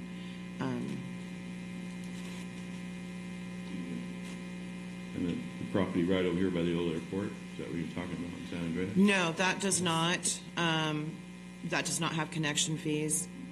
The one by the elementary school? There's one by the elementary school and there's one by the library. And it's already zoned R3.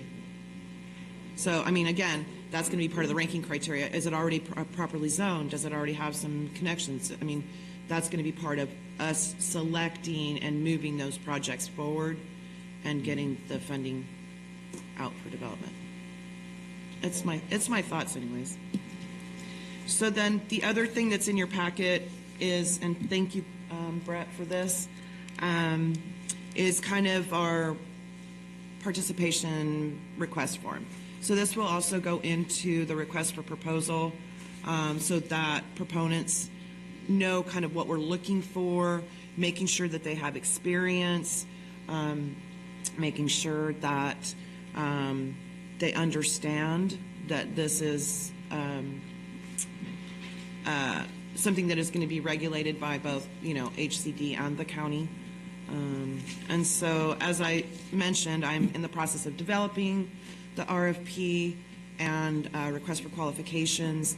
I want to get it out the door by the middle of next month, get those proposals back by the end of February, beginning of March. And I mean, I really want to get this going. I feel very, very stressed that we have a short amount of time to get this money out the door. I have an additional question, and there's probably some new people in the room. Peter, you might have remembered it.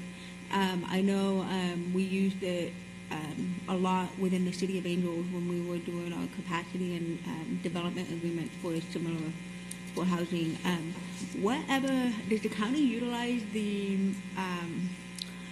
what's the terminology, the mapping that mapping overlay that looks at all of the parcels in the county and keep that updated with this information?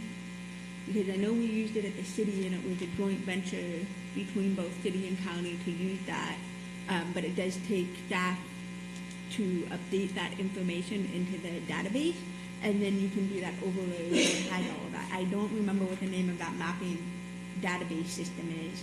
Maybe you were gone when that happened, but it's been quite a few years. It's been more than 6-7 years. That's why I was thinking maybe you were aware. But it's you can use it for that data, what you're talking about, and then it pops up, and you can see what those parcels have, what they don't. But it is the responsibility of the jurisdiction to keep it updated. But I don't know if the county ever used it and I'm not reviewed it. certain exactly which level of data that you're talking about, but we do, the GIS team has a tremendous amount of data that we all use, all the departments use, and we interface that with census data. So I would say, general answer to your questions, yes, we do have a lot of data that we use on a parcel basis, and I'm sure that Kathy and the planning staff will look at whatever we do have available, including federal and state data that we can interconnect with our GIS system to look at how the income levels are based on census tracts. There's just tremendous amount of data that's available for us to use to assist in identifying where the need is greatest. Because Gary and I voted to fund that from the call for the days to come, so that's why I was asking about it, if it was ever used at the county level. But if not, that's fine. I just was curious because previous life it was very helpful. I know that with our GIS, I can ask GIS to sort like our 3 parcels. I can see who the utility provider is. I can see a lot of data on there per parcel that the general public can't see. It's strictly for internal staff. And then there's other layers. I mean, whether it's in a floodplain or, I can see all the different layers. But I think I remember what you're talking about, Supervisor Follendorf. It was on the city's webpage, and you could go on there, and there was a lot of detail, especially in your economic development zones and some of your business district zones. There was a lot of data, and I don't know. Yeah. That's the map Okay. that I was talking about. Yeah, it should be that same, but I don't know what the county decided to do. I don't know.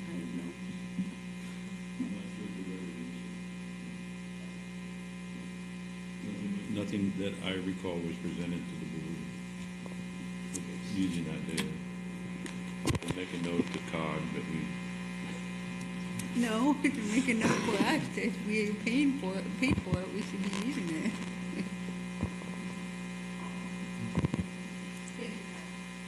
Kathy, do you have anything else that you need?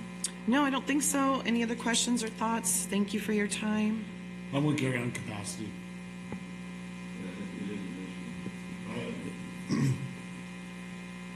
Throughout the county, and that's a major roadblock in multiple areas.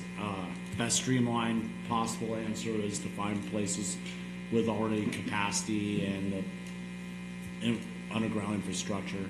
But at this time, that's a shrieking number of properties inside Calaveras County, and our best way to address it moving forward is to get more of those open with capacity and connections being there. Well, this was an informational item, so thank you very much. Thank you. Stay tuned. Awesome. Thank you for everything you do, Kathy.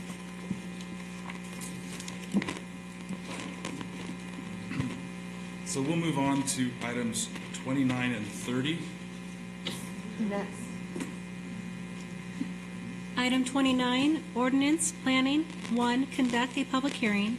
2, find that the Historic Resources Ordinance is both exempt from CEQA and a later project within the scope of the General Plan EIR. 3, adopt the proposed ordinance to repeal and replace Section 17.16.060 and amend Section 17.43.130 of the Calaveras County Code. 4, authorize summary publication. So I would like to say that I have an interest in a residential property that may constitute a conflict of interest, and am therefore recusing myself from this matter.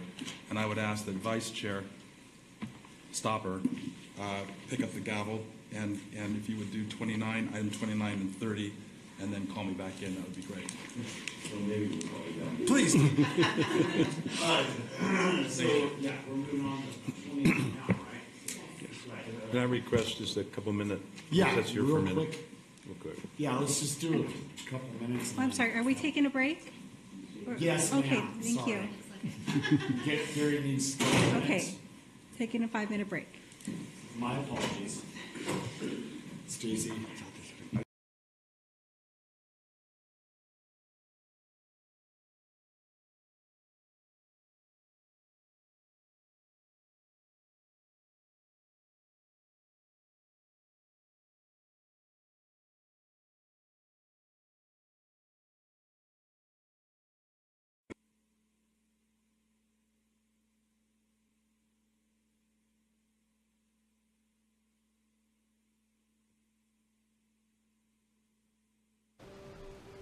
Welcome to Turner's Wild West and historic downtown Angels Camp.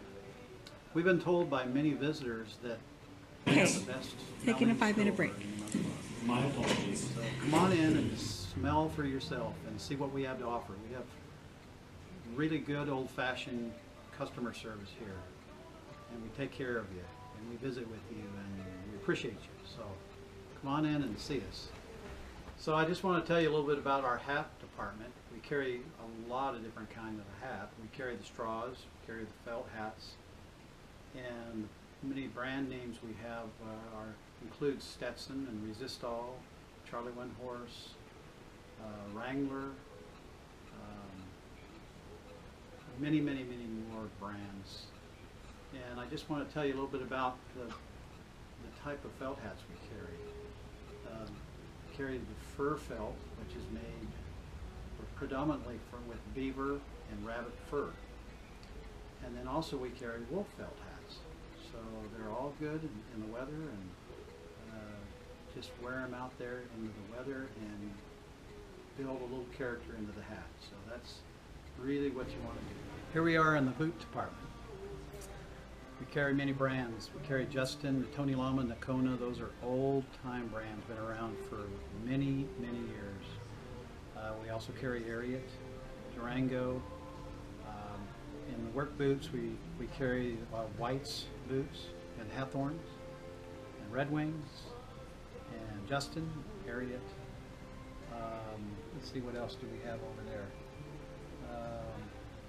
Danner. We have Danner also. So come on in. We can fit you for any kind of boot wear you need, riding, working, the whole gamut. So come on in and see us. Just want to talk a little bit about our clothing lines. We carry clothing for men, women, and children. And we carry brands such as Wrangler, Carhartt, Levi, Lee. Pendleton is a very popular brand. We carry Stetson also. So that's just a few of our lines. And,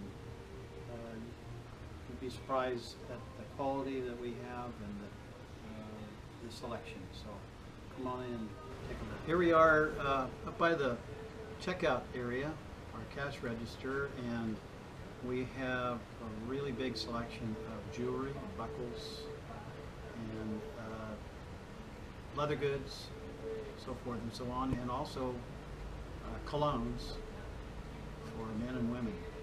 And some of the brands we carry in jewelry, the big brands are like Montana Silver and also Brighton. So a lot of you out there recognize those brands. So, and we just did get in a new jewelry brand called Rock 47 by Wrangler. So that's a new one that we received in. So a lot of nice looks. Welcome to Turner's Wild West and historic downtown Angels Camp. We've been told by many visitors that we have the best smelling store in the Mother Lode. So come on in and smell for yourself and see what we have to offer. We have really good old-fashioned customer service here, and we take care of you, and we visit with you, and we appreciate you. So come on in and see us. So I just want to tell you a little bit about our hat department. We carry a lot of different kinds of hat. We carry the straws, we carry the felt hats, and many brand names we have include Stetson and Resistol, Charlie One Horse, Wrangler, many.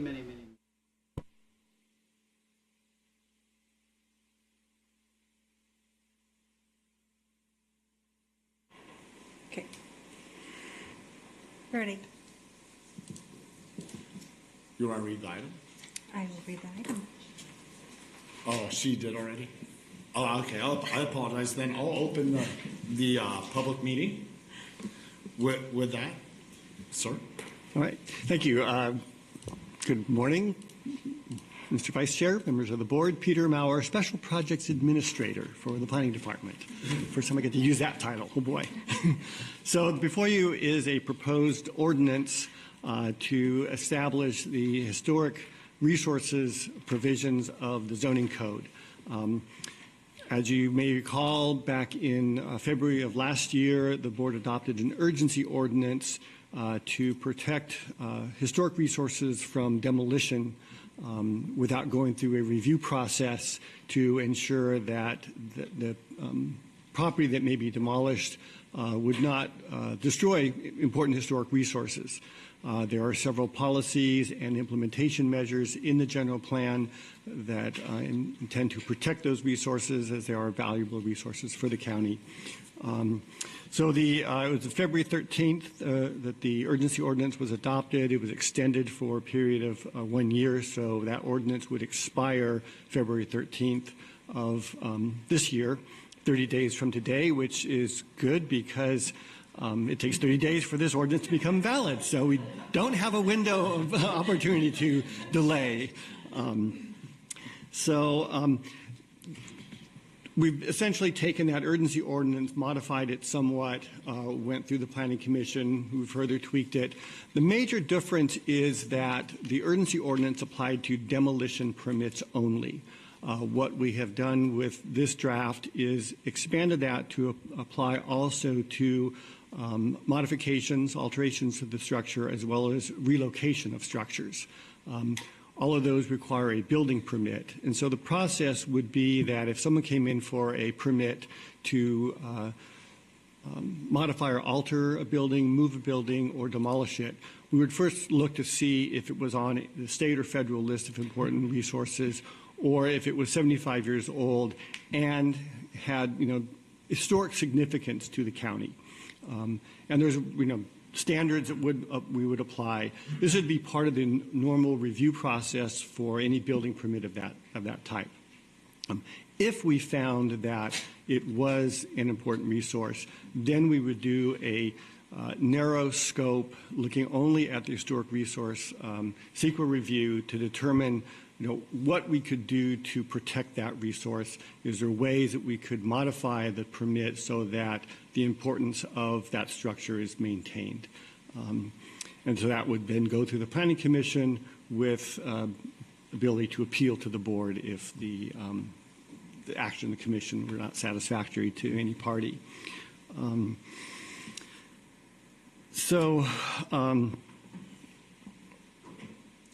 And that's the gist of the ordinance.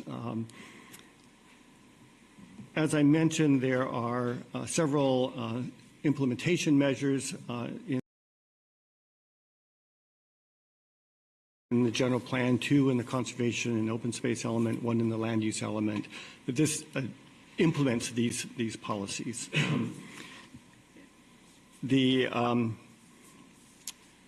Because this is implementing the general plan, it's also exempt from CEQA for a variety of reasons. There are 2 categorical exemptions that allow us to move forward with this without going through a formal CEQA review. Also, there's a provision in state law that says if you're implementing a general plan, it's consistent with that plan, it's within the scope, that it's also exempt from further CEQA review. So, we've looked at those. We will file a notice of exemption at the end of this process, but we also need to do a modification to the summary ordinance that was in your packet to add the within the scope provisions of the code. Just wanted to update you on that. We do have one minor correction from what was presented to you, and this would be on page 1035 of your packet. It's under the applicability section. And you see it's B1C, and then there's 4 Roman numerals, and then D at the end of that. Pardon me? Under D? Yeah, B1C is on the bottom of page 1035. And you see the D underneath the Roman numeral 4. It's indented. It shouldn't be. Right? Well, we need to sort of correct that. Yes. At the end of C4, there's a semicolon and the word or. That should be changed to and. And then the D should be Roman numeral 5.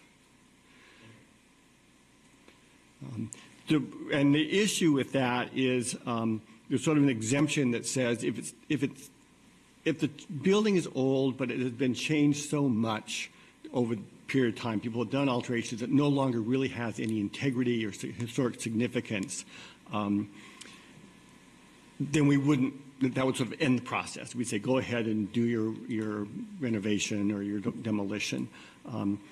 But that provision would only apply to local resources, not to state or federal resources. There's some concern that we might be sort of going beyond the scope of CEQA on that. So that review process would be for our local review. But if it's already on a state or federal list, we'd probably have to do some other type of analysis before we'd get to that point and we'd say, it really no longer qualifies. So that was the point of that clarification. This was something the Commission spent quite a bit of time discussing and how we best have that fit in. So this would apply to our local review for locally important resources. It could end up being that the state or federally listed resource, by the time you look at it, we do a more thorough review that we find it, it's still, even though it's on a state list, it would still not make a difference of what they're proposing, but we'd have to do a little bit more thorough analysis of that and how it relates to state and federal law. And so that's why we sort of need to keep it under C and not have it as a separate D as was recommended by the Planning Commission.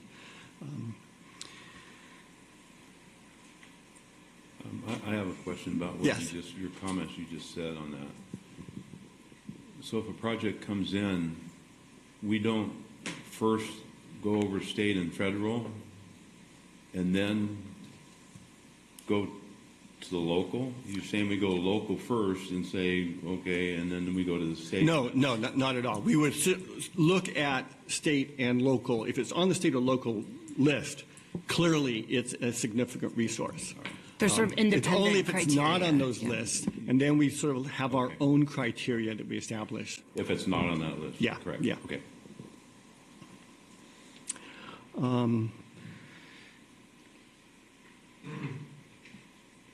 So I guess with that, I'll turn it over to you if you have any questions about the ordinance or procedure.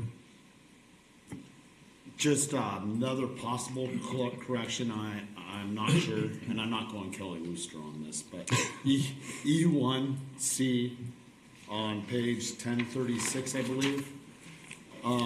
At least 75 years or age. Of age, yes.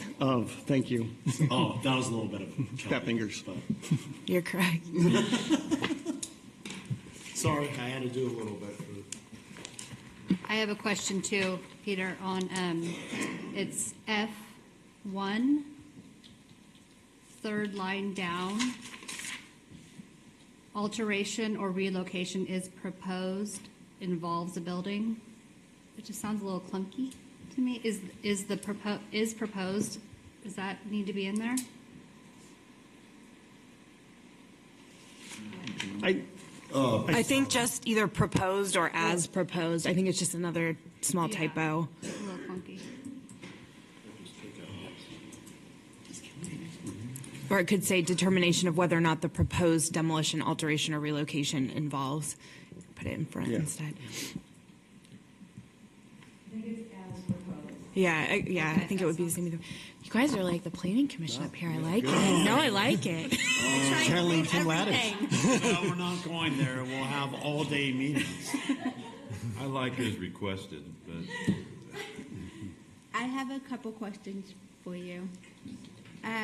One, you covered earlier the demo, but what about demo by neglect? And I don't want to restart this whole thing, but what do we do about that? Because there is some historic sites that are beyond, it just somehow however it got to where it is, but how do we address the demo by neglect? How do we preserve that? Do we ask them to do a replica and put it at the museum? I mean, I don't know, that's for the specialists, but how do we address that? Because we can't force somebody, if it's on private property, to put that kind of money that they don't have and those resources. So unless we're going to come in and we're going to say we're going to do it for them, that's just not feasible in reality. I think, unfortunately, Supervisor Follendorf, as you kind of alluded to, this is triggered when someone's asking for an approval, right, from the county to do something, and that's why we have then an opportunity to look at these things. In the situation you're describing, they're not asking for any permit or approval from the county, right? They're just letting it. So that is going to have to be addressed.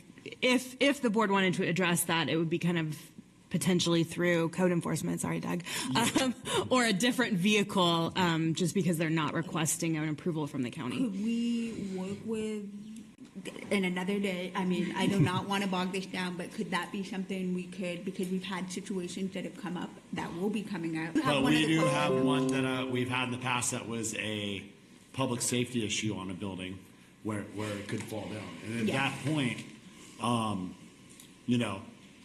I think in that situation, I think that we have to address it immediately. In other situations, unless there's a complaint that's been filed, the trigger wouldn't be there. But if it is filed, then it's a situation by situation, and that's where our building official and planning director would be working with said property owner and finding out and working the best way to solve the issue as we move forward, because every issue is not exactly the same when it comes to this. So leaving it kind of broad like this kind of gives them a little bit of room to work the tools that we need to get these places into compliance, let's say. I'm just used to an actual policy process, and so that's why because I've had experience with a similar situation within a different jurisdiction, but it went through it thorough that eventually it was the board decision what to do. But it did take a lot of abatement. There was things. So we don't have it built into a process. So what does that process look like? So we're not favoring we're all on the same page, I guess, is what I'm getting at. And I get it. There's going to be a way. But we can discuss that offline. I just want to make sure it gets addressed. There's no issue. Yeah.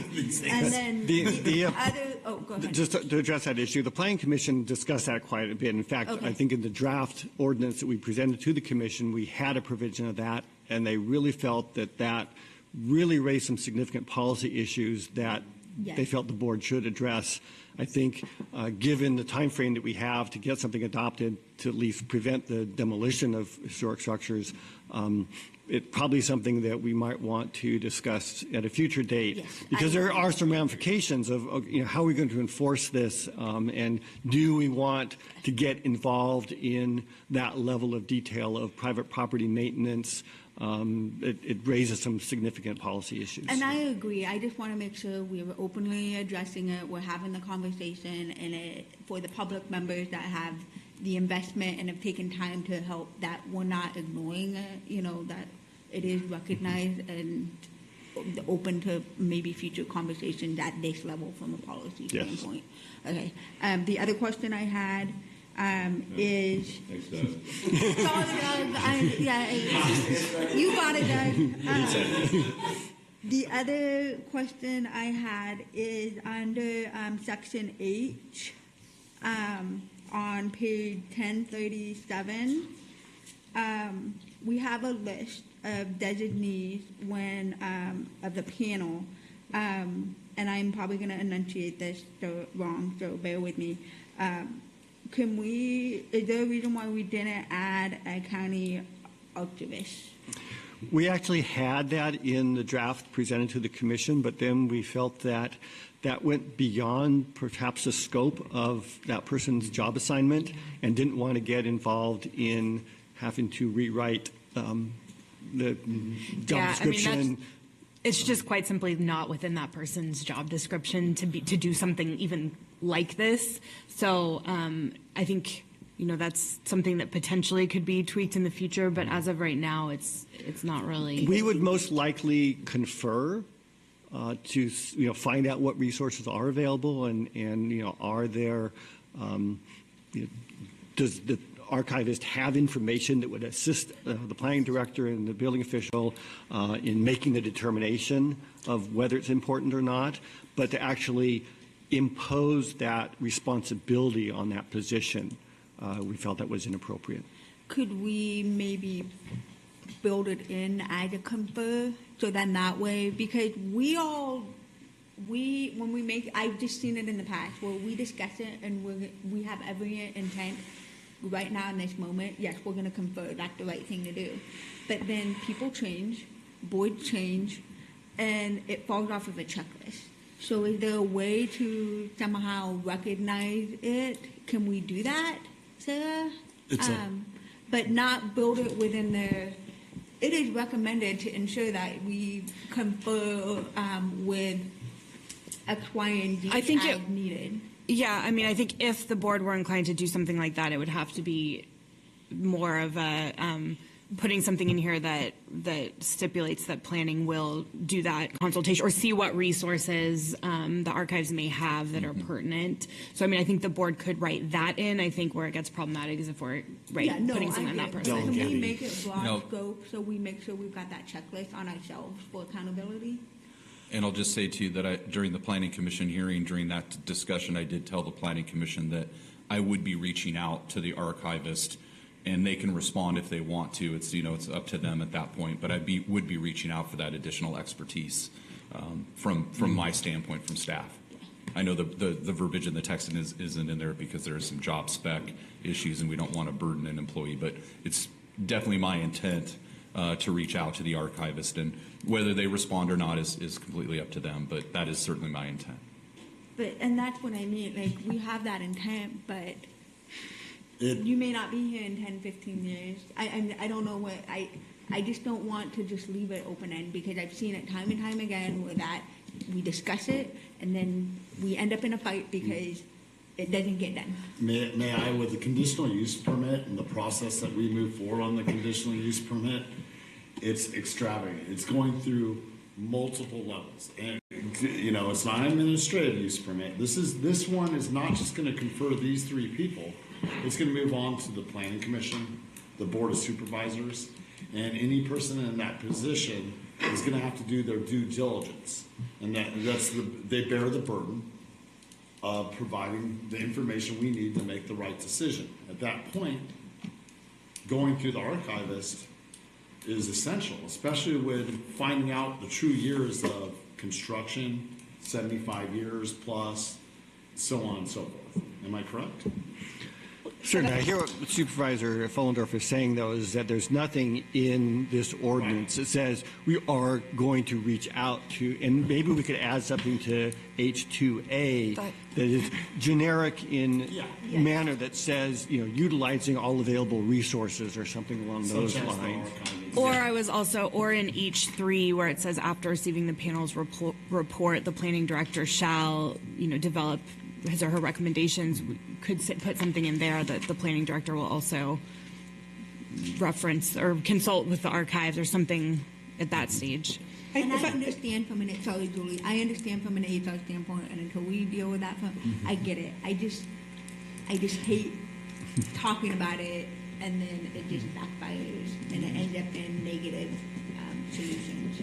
I just wanted to clarify for the board that the panel review is looking at the substantive issues to do with the architecture of the building and what have you, and the archivist it basically is just aware of the documents. And so the panel review's purpose is a little bit different, but I think the planning department would be looking at the archivist not just for purposes of the panel review, but for a broader array of its decision making. So I just wanted the board to consider the possibility of not making it sound like we're limiting the use of the archivist just to the panel review. So I just wanted to clarify that it's a little bit different. The archivist's range of expertise is a little bit separate from what the panel review is looking at. And I think the planning department already uses the archivist to the extent it needs to find documents related to structures, so that they can then apply analysis to what's the content of those documents. So I just wanted to clarify. Yeah, I'm the wondering role if there. maybe, and Peter, That's why you I can. want the expertise, is because they have that. But Yeah, so I'm wondering if maybe, Peter, if it makes sense, up in C1, where it says that the planning director is responsible for determining whether the building or structure falls within, the ambit of this ordinance, that would be the place where it would make sense to use a ton of different tools, one of which could definitely be. And it's really inherent in the process. Any time that we do any kind of CEQA analysis, we look at a broad range of resources, state agencies, local experts, federal agencies. So I hear what you're saying. I don't think it needs to be written into the code. I think it's inherent in the process that we do with any kind of project. We're generalists. We're not experts on anything, typically. And so we're looking at getting that expert information from a variety of sources. And I think we start micromanaging the process that the planning department goes through when we have to put everything and who we contact in, because there may be some other resource that we're unaware of that, or at least, not unaware of it, that we aren't discussing right now that would help us in making these determinations. So I hear what you're saying. I don't think it's necessary, but we're welcome to put something in if the board feels that's. I agree with you of something to the point of due diligence. And I mean, I'm not opposed to the C1 idea because that's the proper place for it. I mean, but it's part of the process. Like you said, CEQA, a new CEQA process, which the CUP absolutely entails and everything. And you doing your due diligence, or whoever's here in the future, hopefully we would hire someone that did their due diligence moving forward with all the aspects of getting the information needed to make the determination. I'm not against it. Can we just add it broadly, please? Well, yes, but my only concern, and I think Peter kind of alluded to this, is that if we put that in C1, we don't want it to be to the exclusion of all the other unnamed, specifically named resources. So I think the difficulty is going to be figuring out a way to specifically say you have to consult this resource without then listing all of the other ones that they would.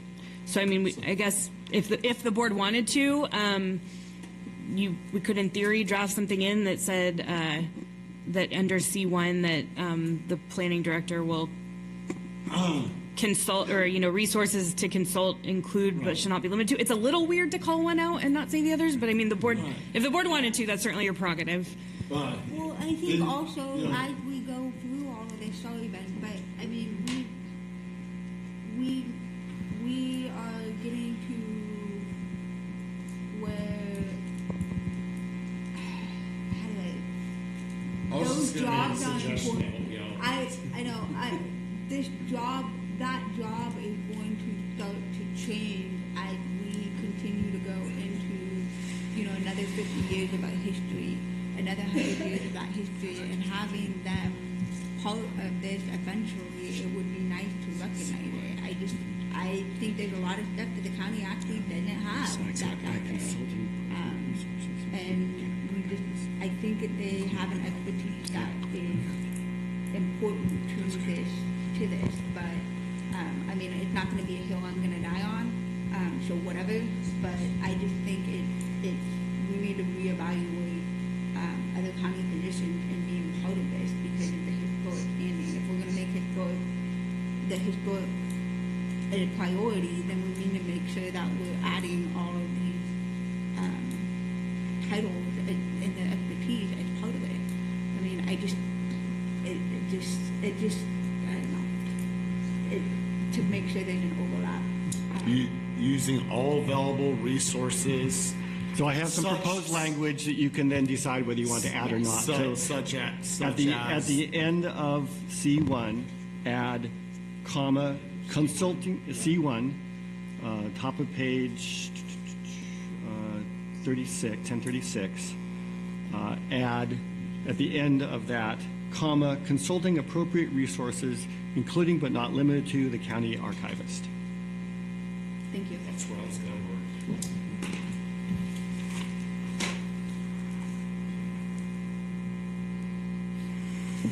Amanda. Yeah, no, thank you. Good job. I'm rereading it. I'm just surprised it's not, I'm just surprised it wasn't within the scope of job. I do have one comment. I don't know, I don't want to say anything about the Historical Society, and I'm sure they're dealing with them, they do a very good job. But under H1, item C, designee of the Calaveras County Historical Society, should be within that district. So their designee has to come from, because the person that lives within District 1 or District 2 or District 3 would have more knowledge or have the ability within their district. I mean, it's just something that I was thinking about while we're sitting there. I think it may be limiting the scope, because there may be people that live in one district but have a very broad interest in a certain aspect of the historical character of the county. I think that, and typically who I've dealt with in developing this ordinance was the sort of the head, I can't remember what the title was, that, the chairman or the, director, executive director, I think was the title of the Historical Society. I think that within their organization, they would find someone that said this is the most appropriate to look at this issue, and it may not necessarily be someone within that district. I just thought I'd throw it out there. You're probably right. I don't disagree with you. Okay. I'm in agreement in the sense that with these type of things, the Historical Society would be meeting with themselves, discussing and getting input from the individuals who are the one that's representing them at said meeting. Okay. Anyone else? Public comment? Sal Manna, the Society for the Preservation of West Calaveras History. Just want to say that the ordinance is, it's required, it's needed, and it's about time. Thank you to the Planning Commission, the Planning Department, the Building Department, and the board for getting us to this point. It's been a long time coming. Of course, once the ordinance is done, the most important part, kind of what Supervisor Follendorf was alluding to, is the process and the implementation. And I thought there should be two guideposts for that, for the public. That's transparency and simplicity. I think someone goes to the desk of the planning department or the building department and says, I want to do this. And they go, what's the year that building was built? Here's the list. You're not on the list. Move on. You are on the list. You get thrown into the process. That's what's done everywhere else and done well. And finally, hopefully, that's what can be done here. So thank you.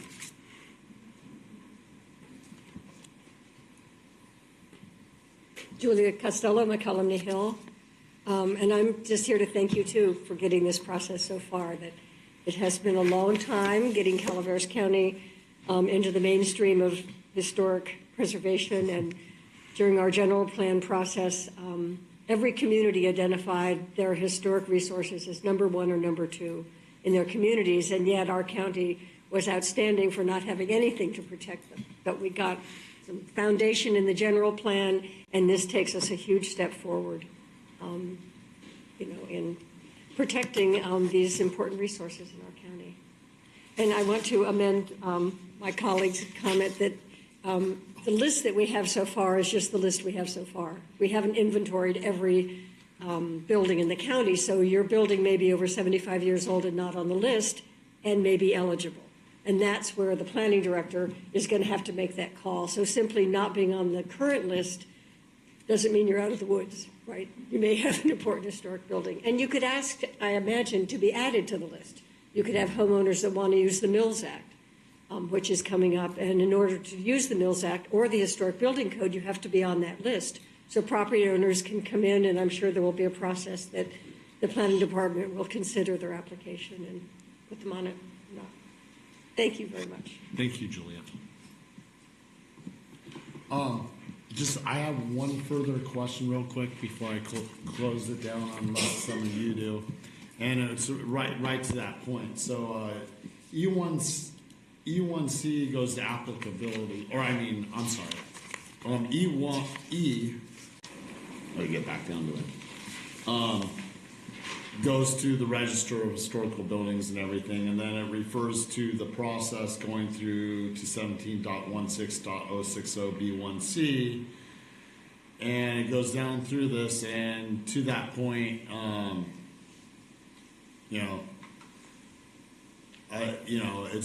this is going to have to be determination and moving forward, but there are definitely buildings over 75 years old that may not be worth the historical significance. But there's others that are. So as we move forward, we want to be careful of who we impose these type of things on and everything. And I just want to say to everyone, just use your best judgment, and let's not push too hard on things that aren't hills we want to die on. When it comes to imposing that onto other people and the costs that are incurred. That's all I have to say. Does any other supervisor have anything to say on this prior to me closing the public hearing? All right, I'll close the public hearing, and I'll consider a amended with everything we discussed. Motion. Move. Second. We have a first and a second, Ms. Follendorf and Ms. Andal. Do we do roll call on this one? I did close the public hearing. Okay. So and just so we can clarify, I have 4 amendments, corrections to the ordinance. They're in B1C, the sort of technical change of and in Roman 5. We're changing is to as in F1. We're changing or to of in E1, and we're adding the additional language regarding the county archivist in C1. Thank you. Correct. Perfect. Thank you, Peter. Welcome. All those in favor? Aye. Aye. Passes on 4-0, 1 recused. Okay. Item 30, resolution, planning, find the project both exempt from CEQA and a later project within the scope of the general plan EIR, and adopt a resolution establishing procedures to implement the Mills Act to encourage voluntary preservation of historic resources. Well, this is a companion measure. I'll open the public. I don't actually believe this one requires a public hearing. It's a resolution. I'm incorrect. I will not open it. So this is a companion measure to the ordinance that we just adopted. That was the stick, and this is the carrot. Mills Act is a provision that allows for reduced taxes for protected historic resources. And so this is very similar in nature to the Williamson Act, where someone who wants to participate in this can apply, demonstrate that they have a historic resource.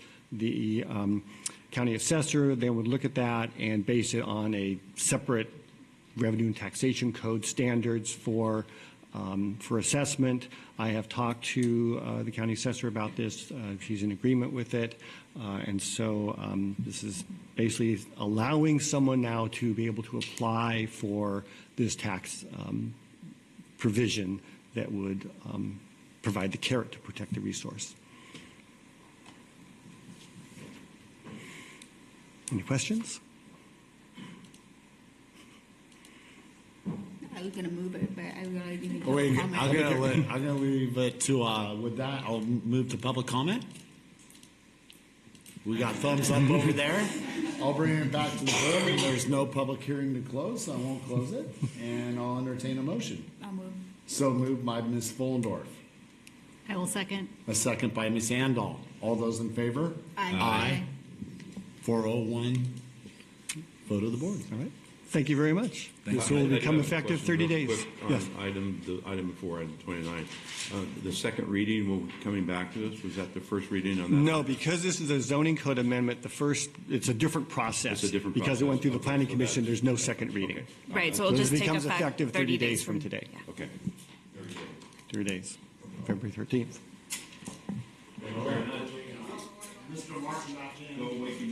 I think I hear him. Thank you.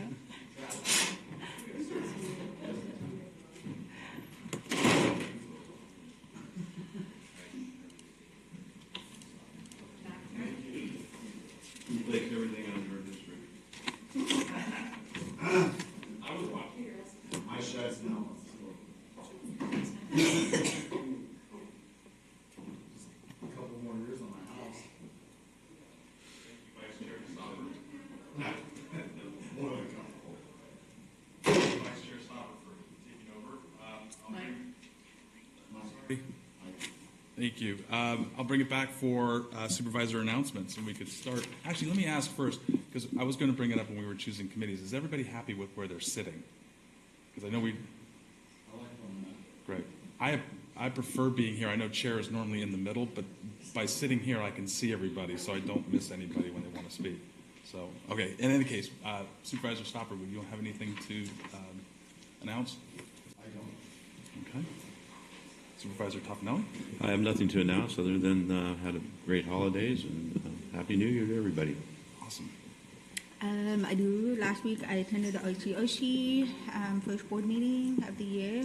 Everyone was really great and welcoming, and I look forward to attending that the rest of the year. Supervisor Randall? I just wanted to again say thank you to the voters for having confidence in me, and thank you to the staff for the warm welcome, and thank you to the board. Super. CEO Hitchcock. I have nothing. Thank you. County Council? No, thank you. Stacy, you'd like to say anything? No, just looking forward to another great year. And Susan. Susan, we got wired in. Yeah. I would just like to report that with Supervisor Garamendi on December 12th and 13th, I attended the Sierra Nevada Conservancy in Auburn, and that we also on December 16th, Supervisor Garamendi and I were able to give the proclamations at Foothill Village to 6 centenarians, and it was fantastic. And when somebody talks about their great-great-grandchildren being, I mean, it's just crazy that they're, the longevity of these women, and they were very inspirational. And most of them having had worked in the war effort in the factories. It was incredible. It was a great experience. And I'd lastly like to say I'm just hugely honored to be chair, and thank you very much. There are a lot of very happy Hubbardies right now. Unfortunately, some of them are in the ground, but they're with us. So thank you. And with that, I will end the meeting at... Sorry. Closed session. We're going to adjourn into closed session. Oh, that's right. I apologize. Yeah, we'll adjourn into closed session, but we'll close the regular meeting at 11:28. Thank you. Thank you all.